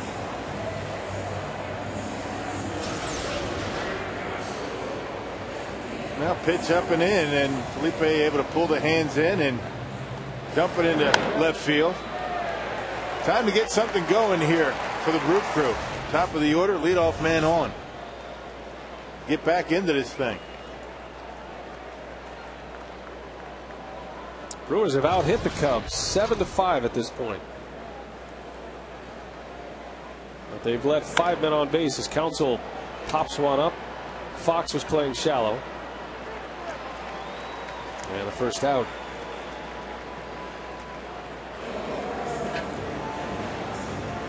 Home schedule winding it down here. Sunday will be the final home game of the regular season. There's Steve up there running the robo. Camera's down there, but Steve's way up there. Fletcher cam. Like a video game. It's one of my favorite angles. And the inaugural member in the Stage Managing Hall of Fame, Renee Hoffman. Nobody better than Renee. No. I want to say 13 years in the broadcast booth for the Brewers, Renee.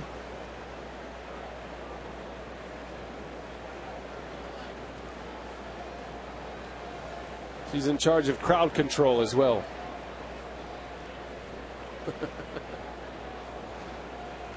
Big crowd in the booth. Got some fans want to say hello between innings. The booth tour and the truck tour, always the popular spots, aside from the game, of course. Right. That's why we thought we'd give you a truck tour tonight. Carl, audio man, down he goes.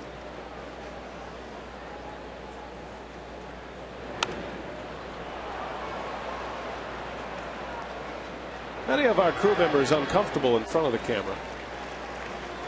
You know, Carl's usually on the floor at about the third inning. Here's the guy with the best job right here. Eric. Easy E, we call him. He can just bring Rock's mic down whenever he wants. Just bring it down. Go ahead. Hello, hello. I'm here. All the sounds of Miller Park coming right out of that man's fingers right there. Complete control right there. Here's Fielder. You want to hear the crack of Fielder's bat? You can think Easy E in the audio booth. That's the biggest wild card when you know, the team goes on the road. The audio in the headsets, it's always good, but never as good as it is here. Sometimes you know, I can't hear you. What's that, Rock? Sometimes a little bit too loud. We don't have any crowd noise. That's never the case in this ballpark, not when we're home.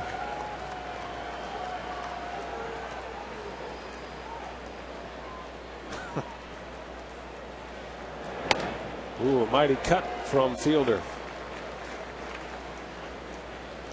Dan Murray showing up right on time.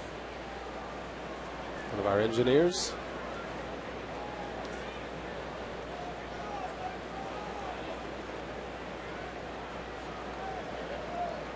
So you put all of these folks together and you get Brewers television. The only guy we're missing is the guy that actually drives the truck back and forth. After all, it is a truck. Remote truck. He's probably sleeping.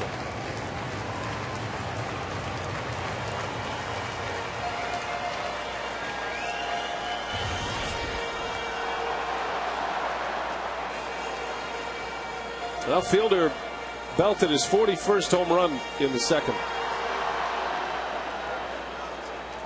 Batting with 2 outs here in the 5th.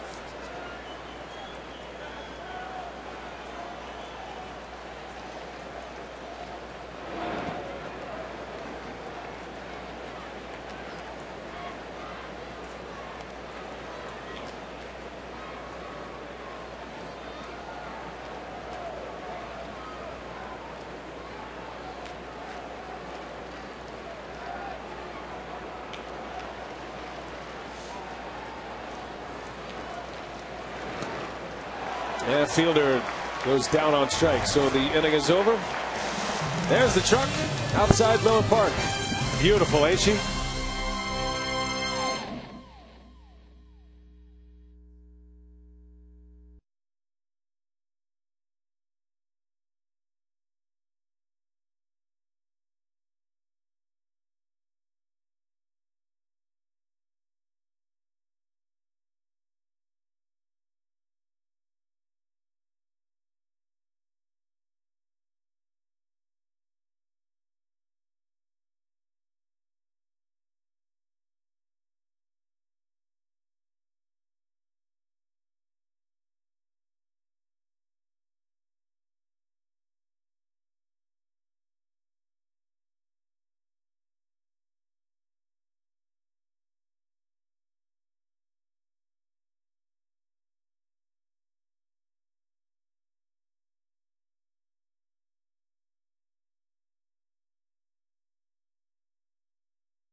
Go, there's nothing stopping you.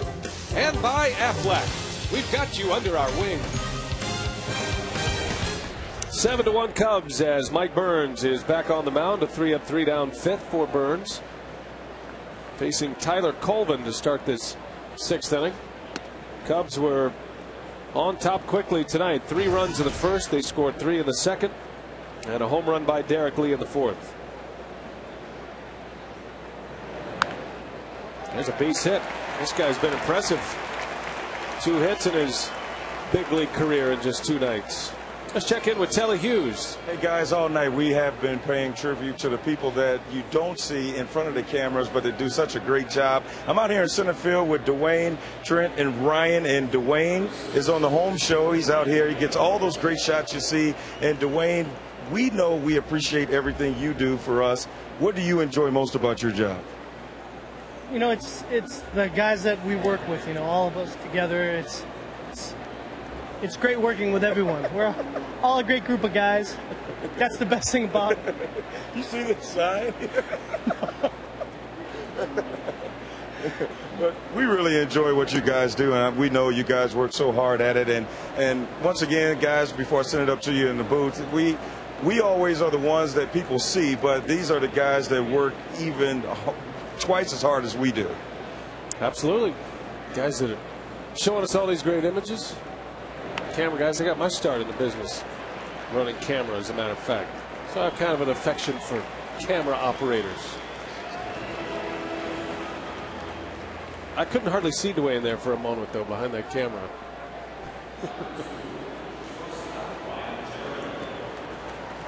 There he is. Easy E had me shut off. Of Did you course talk he to did. him? Yeah, well, we worked it out. Is that a coincidence? We worked it out. Okay.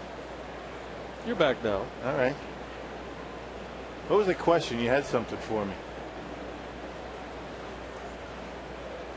Rhetorical? Yeah, that was a rhetorical.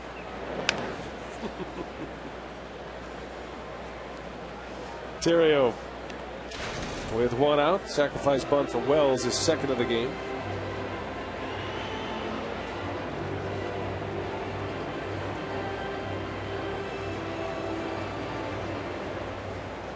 Had to be tough on Dwayne to actually operate the camera and answer Telly's questions. Yeah. I'm not sure what the sign said. Do we know what it said? No? I don't. Made Telly laugh. I couldn't read it.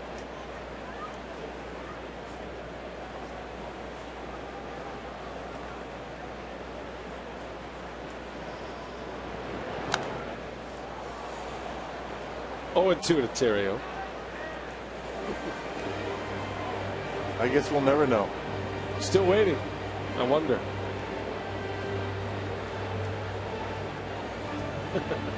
Oh, okay. That's what it said. Don't miss the shots out there, fellas.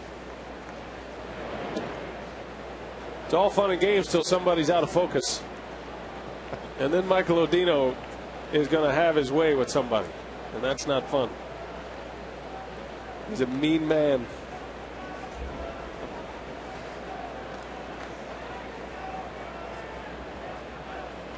Michael Odino, the man who puts all these images together. Director.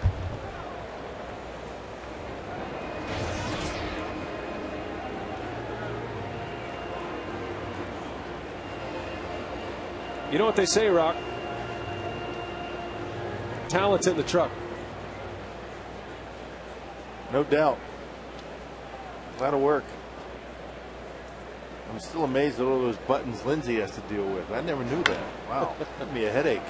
Escobar makes a play. Terrio is retired. And take the buttons. Look at that thing. This copyrighted telecast is presented by authority of the Brewers and may not be reproduced or retransmitted in any form. And the accounts and descriptions of this game may not be disseminated without express written consent of the Brewers. Blinking can't be good. Well, when they all go dark, that's a problem. Anyway, we can pan left there to show our fearless leaders. I noticed there. I'm going to take over directing the show now. I'm going to zoom out and pan left.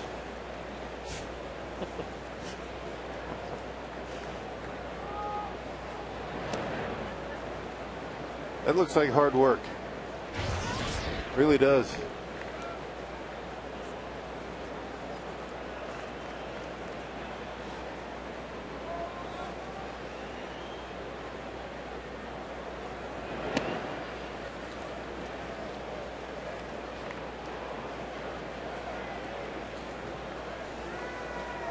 There's the B-Mick we always reference. The graphics man. How about a graphic for us, B-Mick? Nothing. There's a strike. 2-1 on Fukudome. See, Brian yells at Dave. Dave comes up with something. And Brian gets credit for it. There you go. Graphic.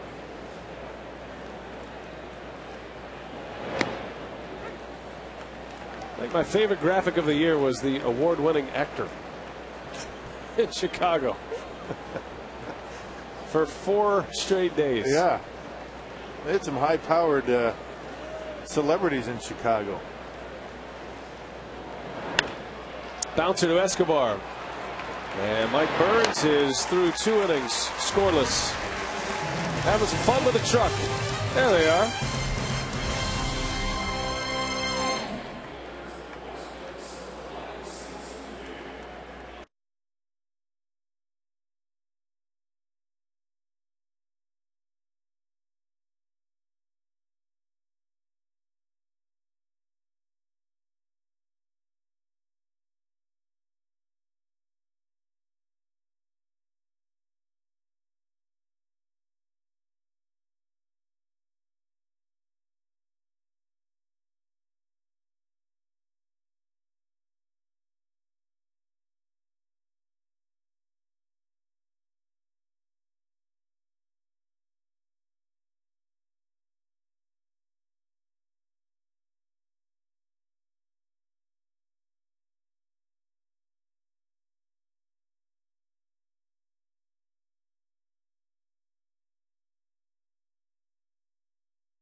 4-game series against Philadelphia. Glad we can show off some of our great crew here as best we can. 7-1 Chicago as we play in the bottom of the 6th. Mike Cameron leads off.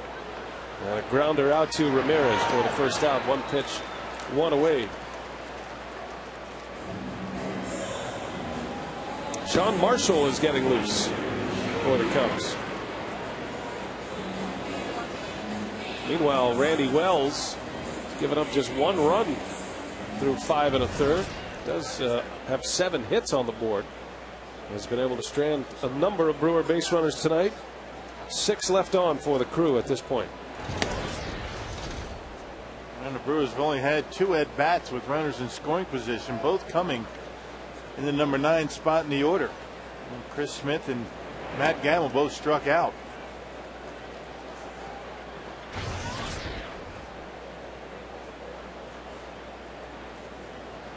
Jody Garrett with 2 hits. A couple of singles. Continues his hitting ways on this homestand. Now 6 for 8. And I guess we've answered the question that our Piggly Wiggly scouting report was asking. Has Randy Wells hit the wall? Apparently not. Looks strong tonight. You know, he said he made some mechanical adjustments between starts, between his last start against the Brewers and this one.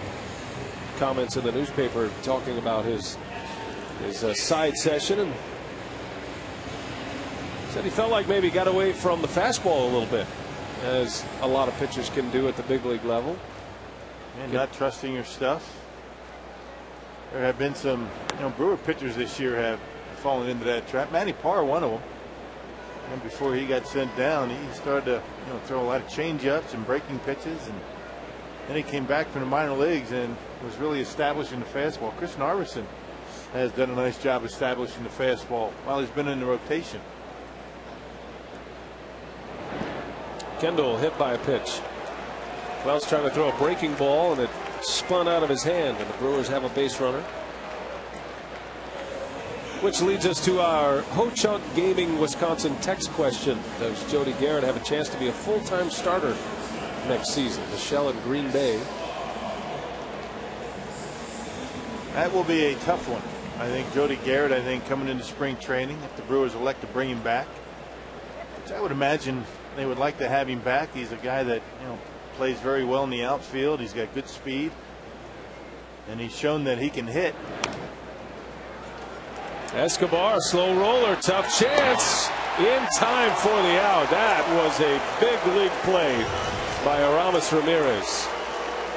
Escobar with his blinding speed, and Ramirez knew he had to hurry and had 1 chance at it. And that's how the inning ends. Excellent play by Ramirez. Still 7-1 Chicago.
is 7-1 Chicago as we head to the 7th inning.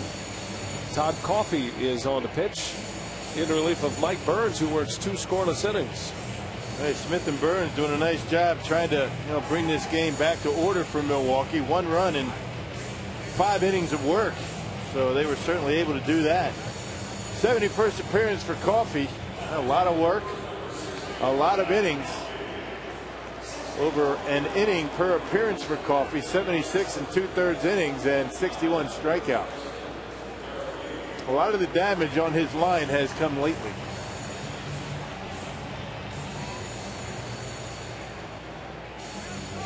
Well, Derek Lee leads off for the Cubs in the 7th. Lee, Ramirez, and Fox. Brewers have actually out-hit Chicago, but a 7-1 Cubs lead. Yesterday, the Cubs scored 7 runs in the first 2 innings. 6 runs in the first 2 innings tonight.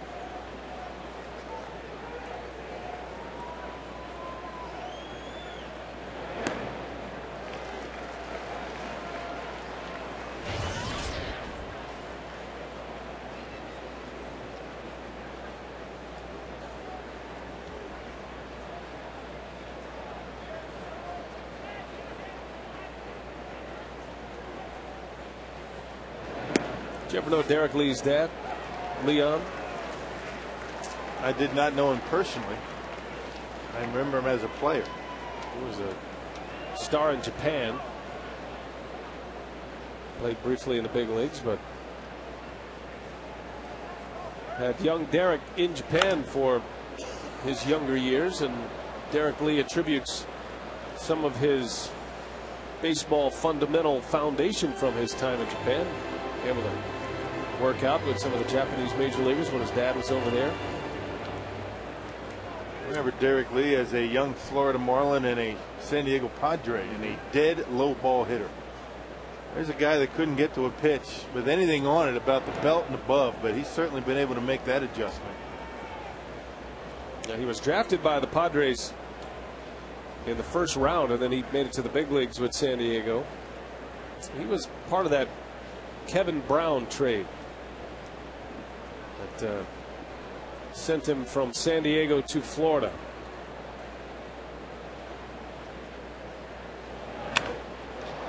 Off the glove of Counsell, and another base hit for Lee.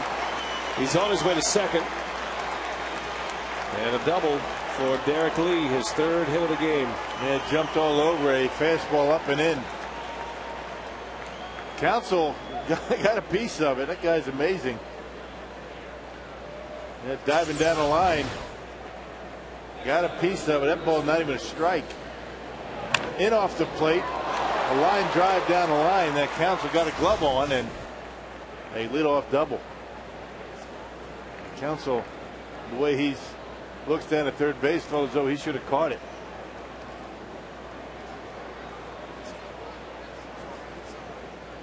Lee with a career high for RBIs with his ribby in the first inning, has his 3rd hit.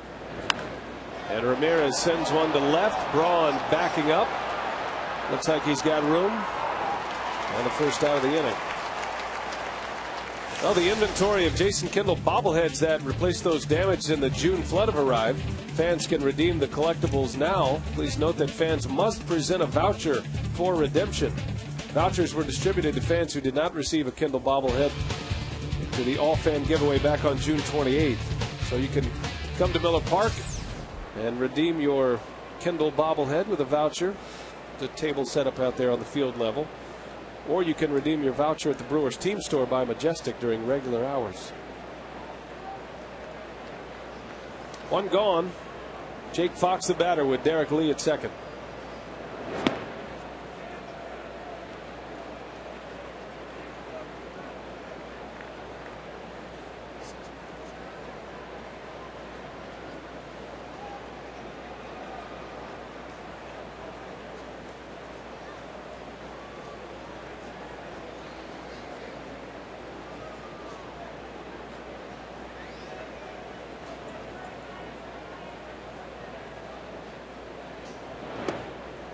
That's a good pitch, tied him up, down and in. Yeah, that's what Coffey tried to do to Derek Lee, but he got it up a little bit, able to Gave Derek Lee the opportunity to get a bat on it.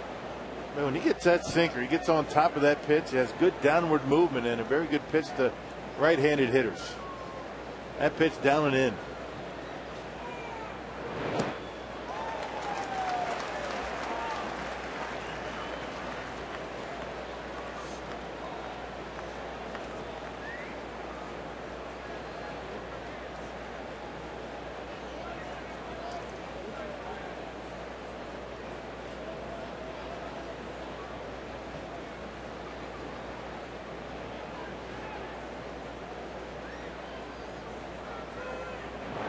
Got him. Slider from Coffey. All set up. Sorry, partner. All set up by that first strike. Down and in. Had him aware of in. No hitter wants to get jammed. You have him leaking that shoulder out, expecting that sinker, and then back-to-back slider is able to get Fox. Made him look bad. Speaking of mechanical changes, Todd Coffey mentioned after he struggled at Wrigley Field that he made some changes as well in his mechanics, and a little tweak here or there, hardly noticeable to the amateur eye like mine, but Rock, you spotted it. A little more balance for Todd Coffey, and where it's really showing up is with his slider. Yep, slowing down just a bit. You know, you get that front leg up, you bounce a little bit, just a tick longer than he had been, able to collect himself and stay on top of his pitches.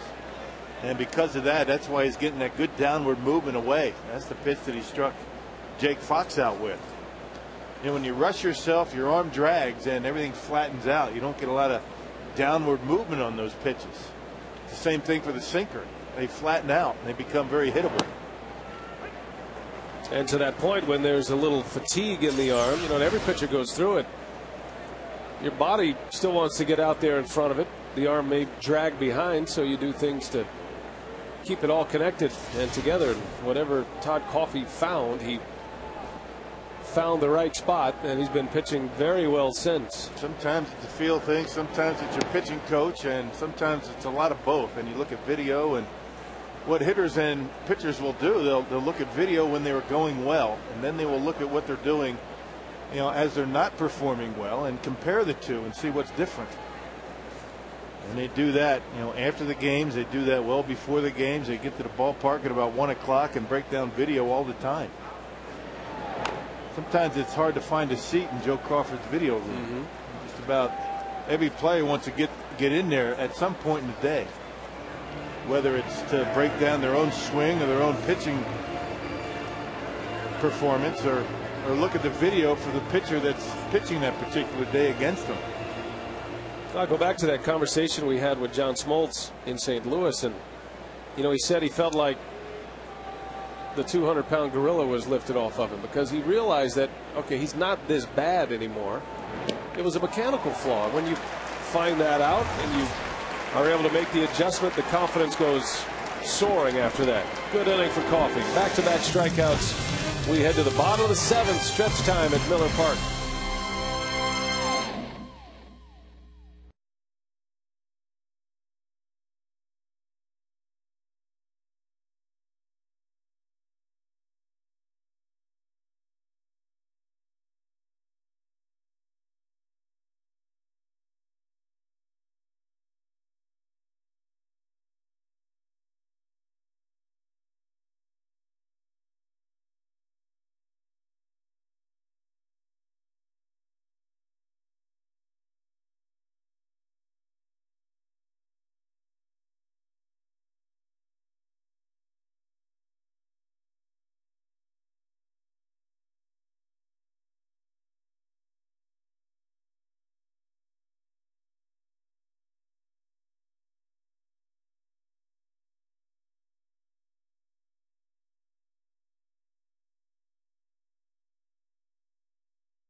runner avoiding that batted ball. We saw it earlier in the game with Jody Garrett. Well, that's right. As we watch this and Jody Garrett jumps over that ball, we're going to show you how you do that, what you shouldn't do, and why he prevented from getting hit. So there's an art to this, isn't there? It certainly is, and I would love to teach you that art. Well, I am going to be a good student here tonight.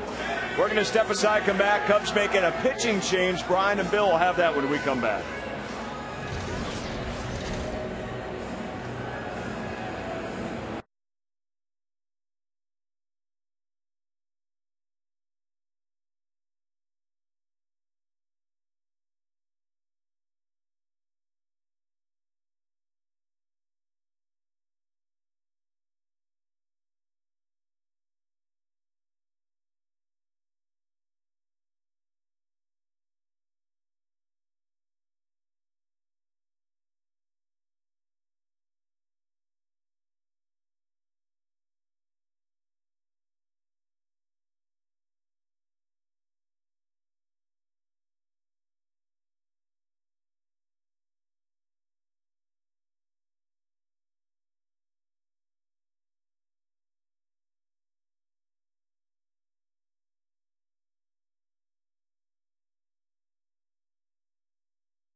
Counts as an appearance. It's a game played, although he was not able to hit. So Marshall in the game to face Corey Hart now. Randy Wells in line for his 11th win, only 1 run in 6 innings. His line is final and official. No walks for Wells today, so whatever adjustment he made, he certainly found that mechanical flaw that allowed him to show a lot more command here in this game tonight. Yeah, and those 5 walks that he had against the Brewers his last time out, very uncharacteristic. He'd only hadn't even walked 40 men before that last start. And that's what he had to do. I mean, you get a big lead, a 6-0 lead. The last thing you want to do is start walking batters, and he was able to throw strikes all night.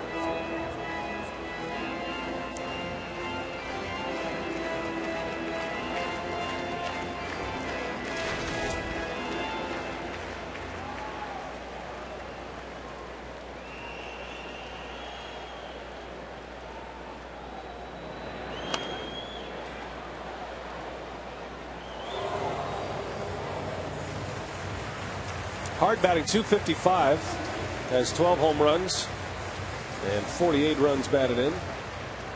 He homered here at Miller Park on Sunday against Houston, and a 2-run home run in the first inning.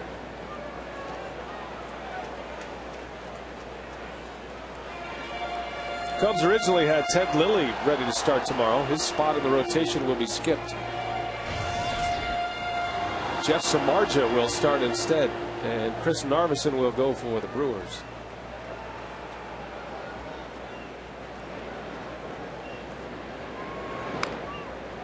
Off the end of the bat, Ramirez, a bare hand, he bobbles. Hart is safe on an infield hit. That looked like one Ramirez could have picked up with his glove. Yeah, I agree. I don't think he needed to bare-hand it because Corey got a late break out of the batter's box. Decided to go with a bare hand. And just couldn't hold on. That'd be a base hit. Late break for Corey, and I think if he picks it up with the glove and gets it on to first base, he's got the out. Hart has great speed, but when you take a big full swing like that, as a fielder, you know you have an extra beat to make a play. That'll work as a hit for Corey Hart. The Brewers have out hit the Cubs, 8-7. And here's Felipe Lopez.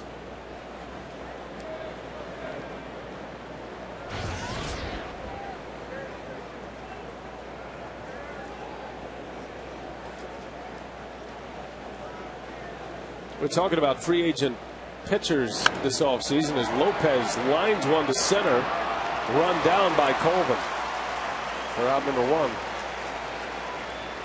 And we talked about John Lackey possibly being at the head of the class. There is one guy to keep an eye on.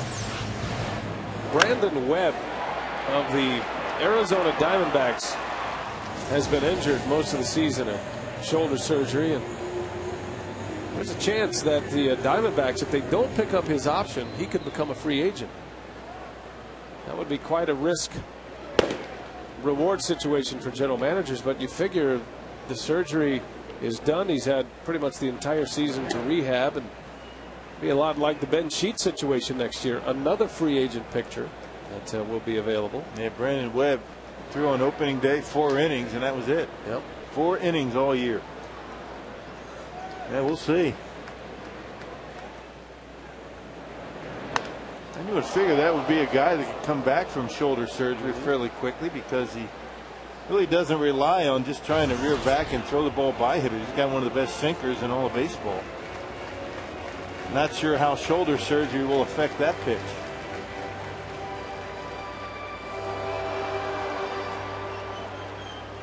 But as good as Brandon Webb can be when he's healthy, even at 75%, he's going to help a lot of teams. Take a chance, right? He's a former Cy Young Award winner. Yeah. Hey, the bad boy making a nice play. There's a big arm for the Cubs, who will pitch tomorrow. Big fastball has trouble finding a plate with his breaking pitches, so you would figure the Brewers be dialing it up tomorrow. A lot of fastballs from Samardzija.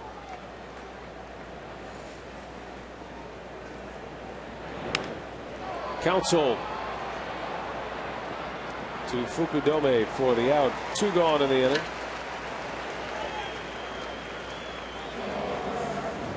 Some finals rolling in from baseball today. Keeping an eye on that American League Central Division race. While the Twins have taken the lead on the White Sox, 8-5. That game's in the 8th inning now.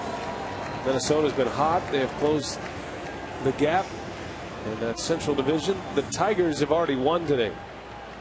Tigers a 3-1 victory over Cleveland. That is the best race in baseball right now, division or wild card.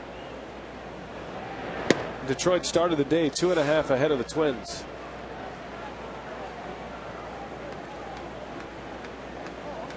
And as we talked about on Sunday, there's still that possibility that the Tigers and the Twins would end up in a playoff for the regular season for the division title, much like the Twins and the White Sox went through last year. But there's a stadium conflict right now, so although it hasn't been talked about much around these parts, the notion that it could be here at Miller Park does exist. Would completely nullify any advantage the Twins would have had. That lead for the Tigers up to 3 with the Detroit win today.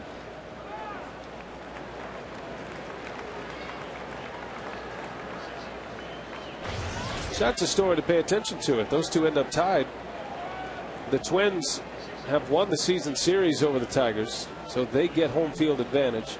That's the new rule this year. No more coin flips. Ryan Braun draws the walk. All right, so Fielder gets another crack here. Prince with 2 outs.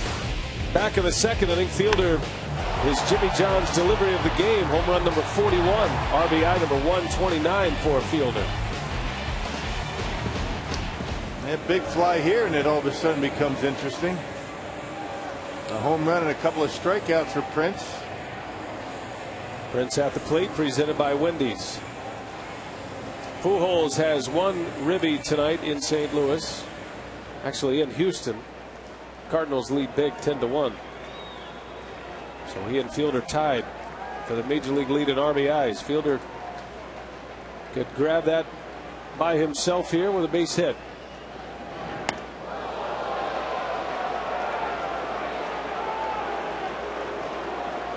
A big old curveball, and I think it surprised Prince as much as it surprised everybody else. Didn't come that close to hitting him.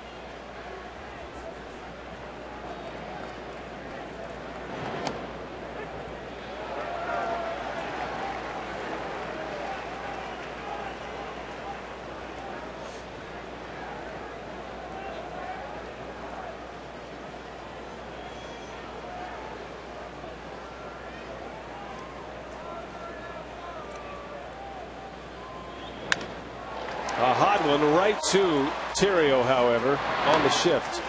And the inning is over. Cubs had it played perfectly.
Didn't go over.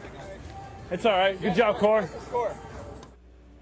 That was earlier today. We mic'd up Casey McGee. We appreciate him allowing us to do that, and kind of an impromptu hitting game.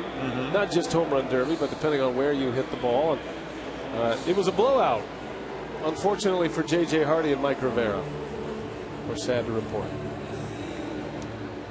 Now Claudio Vargas on for the 31st time this year. There's his numbers between the Brewers and the Dodgers. Excellent numbers for Claudio Vargas. He has been a nice addition to that Brewer bullpen. Had a good visit with Claudio yesterday, talking about this surgery he had, which takes blood out of one elbow, injects into the other elbow to the injured tendon, mix it with the fluid, whatever that is. Can't even begin to tell you what the concoction is, but at any rate, it keeps you out of surgery.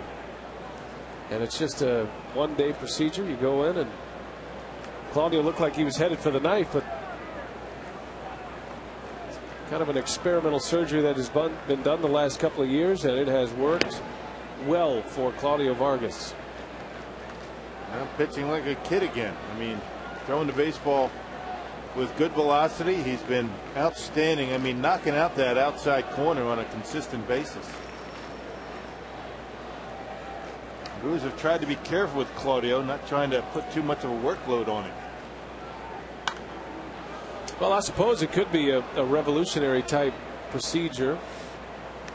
And, you know, you think back to the Tommy John surgery, the ligament replacement, and some of the steps and the caution that existed when Tommy John himself actually had it done. At that time, Tommy John had pitched 13 years in the big leagues. And threw hard. And he missed 2 years coming back from surgery. They weren't sure about recovery time and how stable that ligament would be as Vargas strikes out Soto. Tommy John ended up pitching 13 more years after his surgery. 26-year big league career, and he was a completely different pitcher. Yeah, and the difference between that surgery now and back then is, you know, as we mentioned, Tommy John threw hard before he had that surgery, didn't afterwards, but now guys are having that procedure and really not losing any velocity. As a matter of fact, gaining some speed on their pitches. So, you know, there have been some advances even with the surgery itself, and who knows what the future of that procedure is for Claudio Vargas. Nobody knew back then. They don't know now. Been a few major league players that have had this procedure done that Vargas had. I thought all of your blood just flowed all through your body. Yeah, you would think. I didn't know there was a left elbow, you know, blood and right elbow blood. I wasn't aware of that.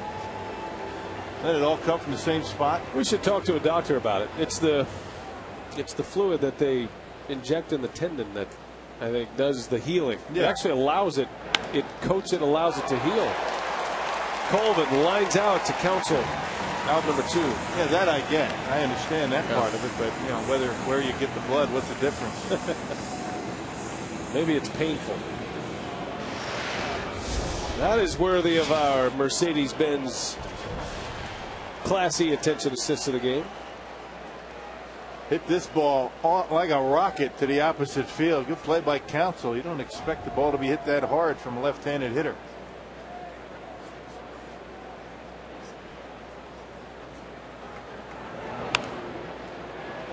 Little flare in the shallow center. That'll fall. Base hit. Mike Fontenot pinch hitting. Comes up with a single to center field.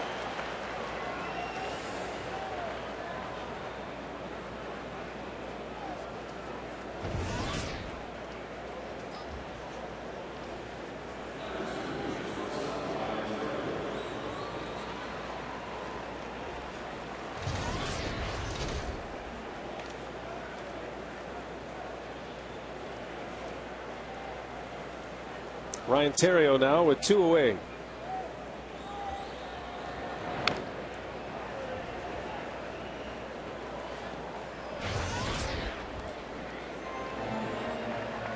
San Francisco has regained the lead on the Diamondbacks 4-3. That game's in the 3rd.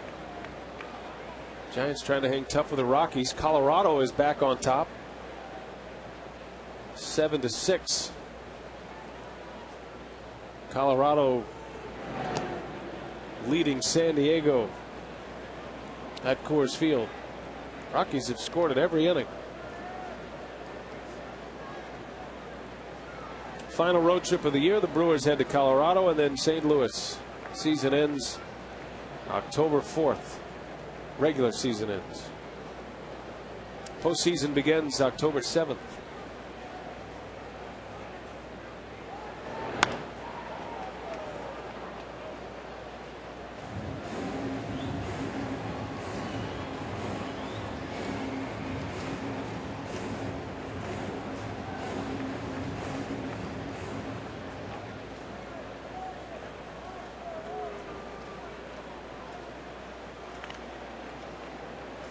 Bullpen's been able to pick up some innings tonight.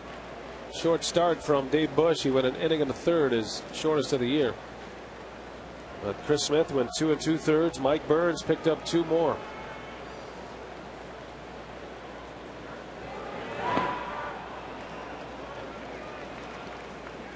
Yeah, they did a nice job to bring this game back to some semblance of order for the Brewers, as we talked about. 1 run in 5 innings.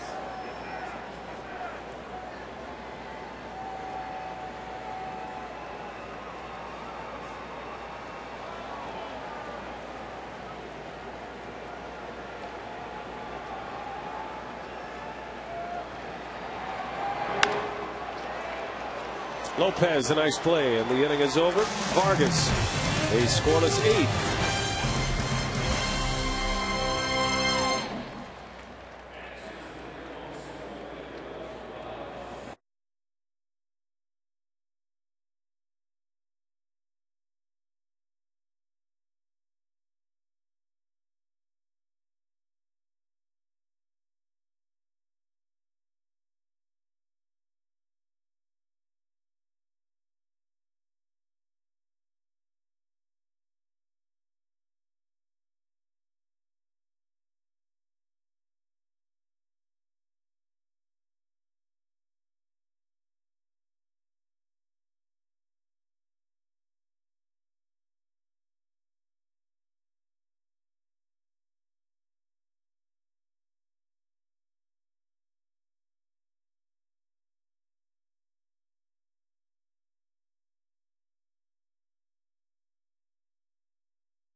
They have big deficits for the Brewers to overcome in back-to-back games.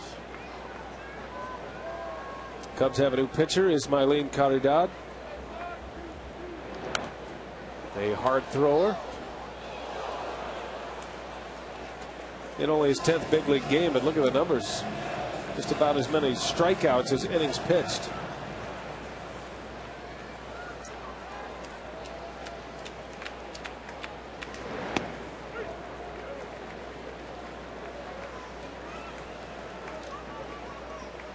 It's amazing the way this kid can throw. He was 5-10 as John Axford gets loose for the Brewers. 5-10 with a 4.17 ERA and 21 starts in AAA. Yeah. I mean, that's too good of an arm for numbers like that. Starter in AAA, and he's been exclusively a reliever here in the big leagues. Maybe able to unleash it a little more.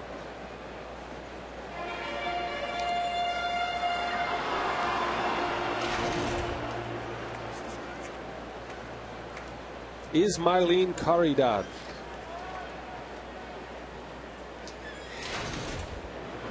You like that name, don't you? It's a big league name. You say it a lot. Whenever he's pitching. He's the first Caridad to pitch in the big league. That's the third time he said it and only one batter. I can tell you like that name. Kind of rolls right off your tongue, though, doesn't it? Not really.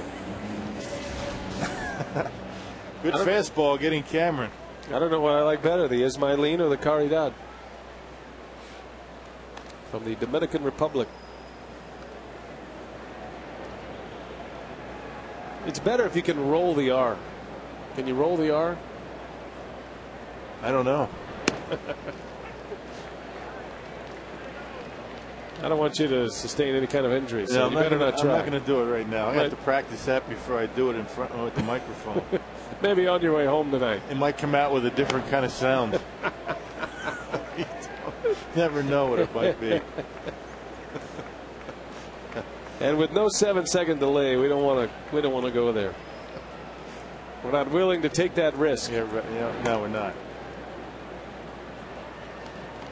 He's definitely on my all-name team, though. Along with Van Lingelmungo.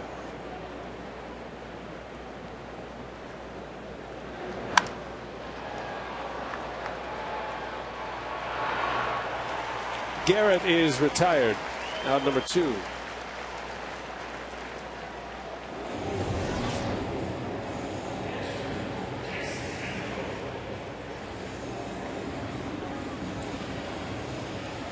Don't forget, time to get your entries in for fantasy camp. That'll be in Phoenix, January 31st through February 7th. Great lineup of fantasy camp coaches already in place. 262-679-3612. Go to brewers.com/fantasy camp as Kendall singles to left. Hey, we locked down Gorman Thomas a couple of days ago. That took some work. And, you know, it's always a big negotiation with Gorman. The numbers never change, but the negotiations are forever ongoing. What kind of put you over the top with him this year? Well, I said he didn't have to actually dress into his uniform this year. Just show up in the locker room.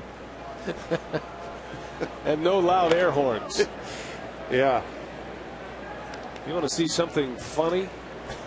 Google Gorman Thomas and fantasy camp, and you'll be able to find the video of that online. The Phil Rosowitz air horn.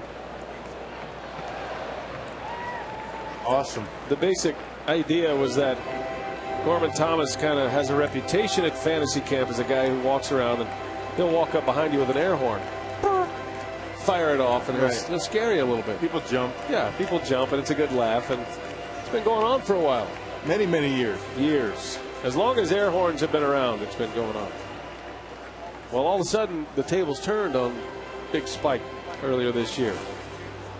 When Phil Rosowitz actually climbed into the locker, unbeknownst to Gorman Thomas. And as soon as he opened that thing up, Phil hit him with that air horn. And the rest was history. And about lost his breakfast in 2 different spots.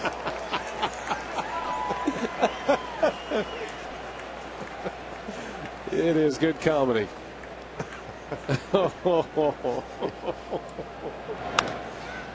Escobar pops it up. Inning is over.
3 years, or Fielder's RBI and walk record in the same season. Right now, Fielder leading the pace.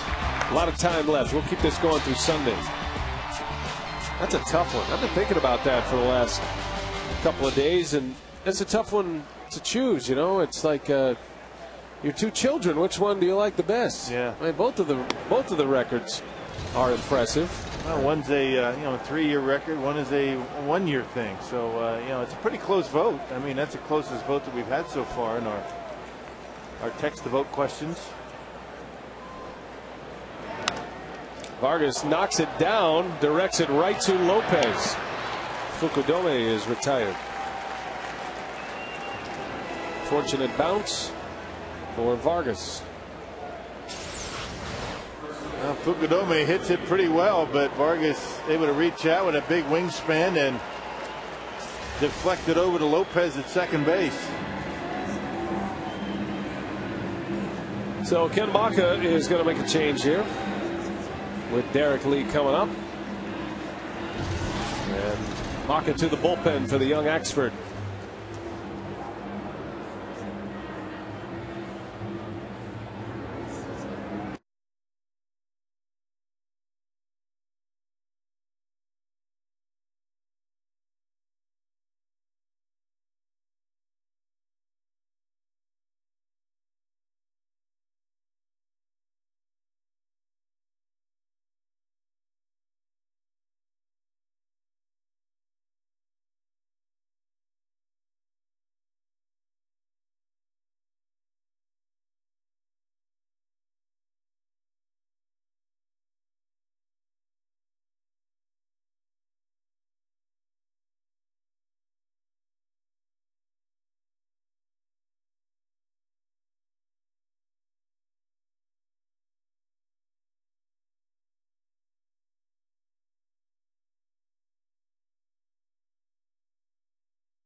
And it looks like a pinch hitter on deck for Aramis Ramirez. Boy, how about these at-bats for Derek Lee in this series? Man, oh man, 6 for 7, couple of home runs, 6 RBIs. The only time the Brewers retired Derek Lee was in the 4th inning yesterday, when Looper got him to ground out. That's been it.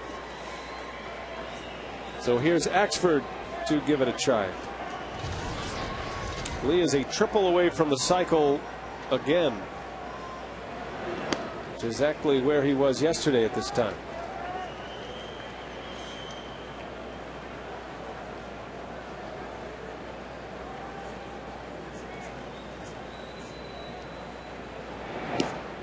Good pitch. Axford pitching in back-to-back games. Worked a scoreless inning with 2 strikeouts yesterday.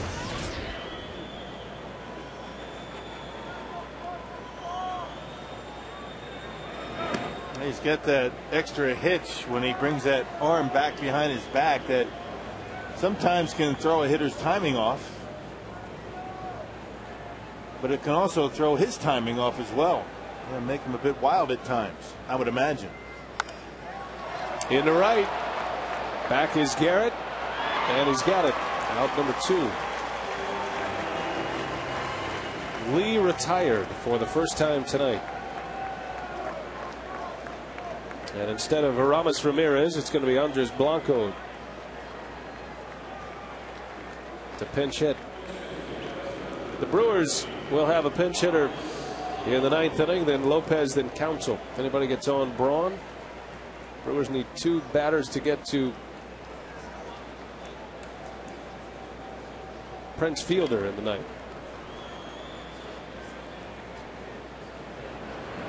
Blanco, a hot one. Oh, what a play by Prince. A race to the bag in time for the out. That's how you do it. Fielder, an outstanding play at first base. And the inning is over. We head to the bottom of the 9th. 6 to tie. Might as well get 7.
Number of changes for the Cubs.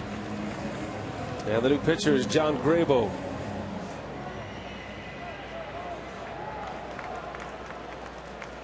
Casey McGee will pinch hit.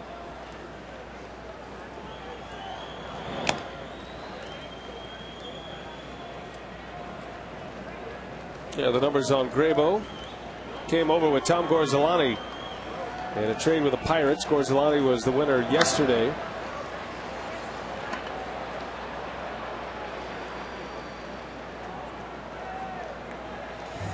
Andres Blanco stays into play second. And Jeff Baker goes from second to third. Tomorrow it'll be Chris Narveson for the Brewers and Jeff Samardzija for the Cubs. Final game of the series, final matchup of the year between the Cubs and the Brewers. And then the Phillies come to town. Philadelphia is going to send up Jay Happ, Cliff Lee, Pedro Martinez, and Joe Blanton over the weekend as McGee sends one to left. That's down the line. Long run for Fold, and he can't get it. That'll be an extra base hit for Casey McGee, a pinch hit double. Yeah, so the batting practice game helping Casey McGee here tonight. Casey very good against lefties. He looked like an off-speed pitch. A little bit down on the end of the bat, but he pulled it enough to get it out of the reach of Sam Fold, who came in the game last inning. And a leadoff double for Casey. Well, McGee among National League rookies in batting average and home runs. He leads rookies in RBIs. That'll help his cause there. Chris Coghlan still leads rookies in batting to start the day. A .310 batting average.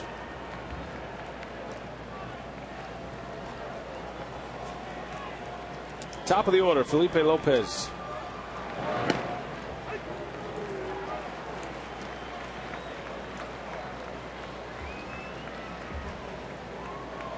Well, I suppose there's going to be a great debate for National League Rookie of the Year this year. A lot of the worthy candidates, that's for sure. Lopez into center. That's well hit. Back is Colvin, still going back. Runs it down. Good play. McGee tags. Colvin can cover some ground out there. Lopez hitting into some tough luck tonight. And it's been Colvin robbing him of base hits his last 2 times up.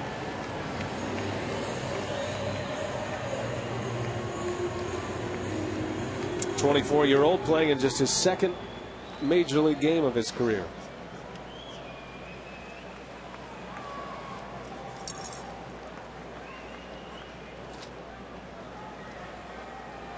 McGee at third. Here's Counsell.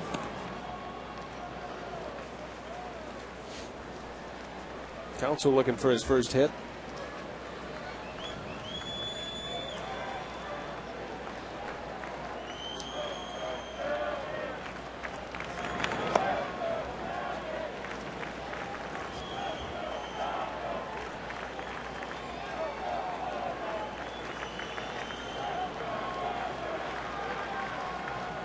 Don't forget Brewers Live coming up. Craig and Davey live here from Miller Park. A base running instructional tonight from a base running expert, Davey Nelson. What will be your role in the instructional tonight, Rock? I think I'm going to be rolling the baseballs that Davey's going to get out of the way of. Nice. Nice and easy now. I'm not going to try and hit him.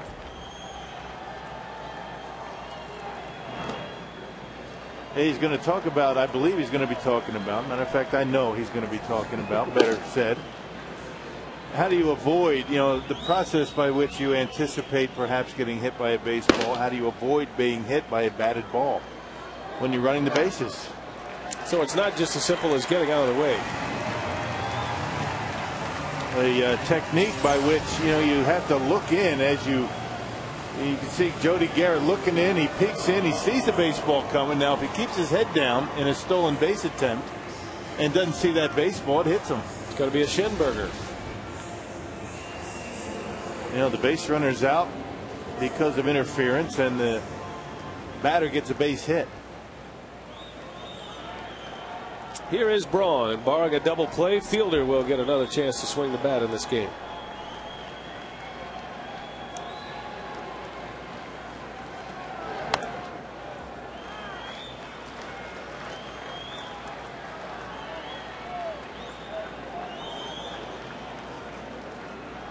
Braun is 1 for 3 with a walk. Had a line out in the first, a single in the third. His walk came in his last at bat. Into center field. It's got good wood on it. Backing up is Colvin. Near the wall. He reaches up and he makes the catch. Casey McGee will tag and score. Ryan Braun robbed of a home run, and this guy Tyler Colvin is having some kind of series in his major league debut.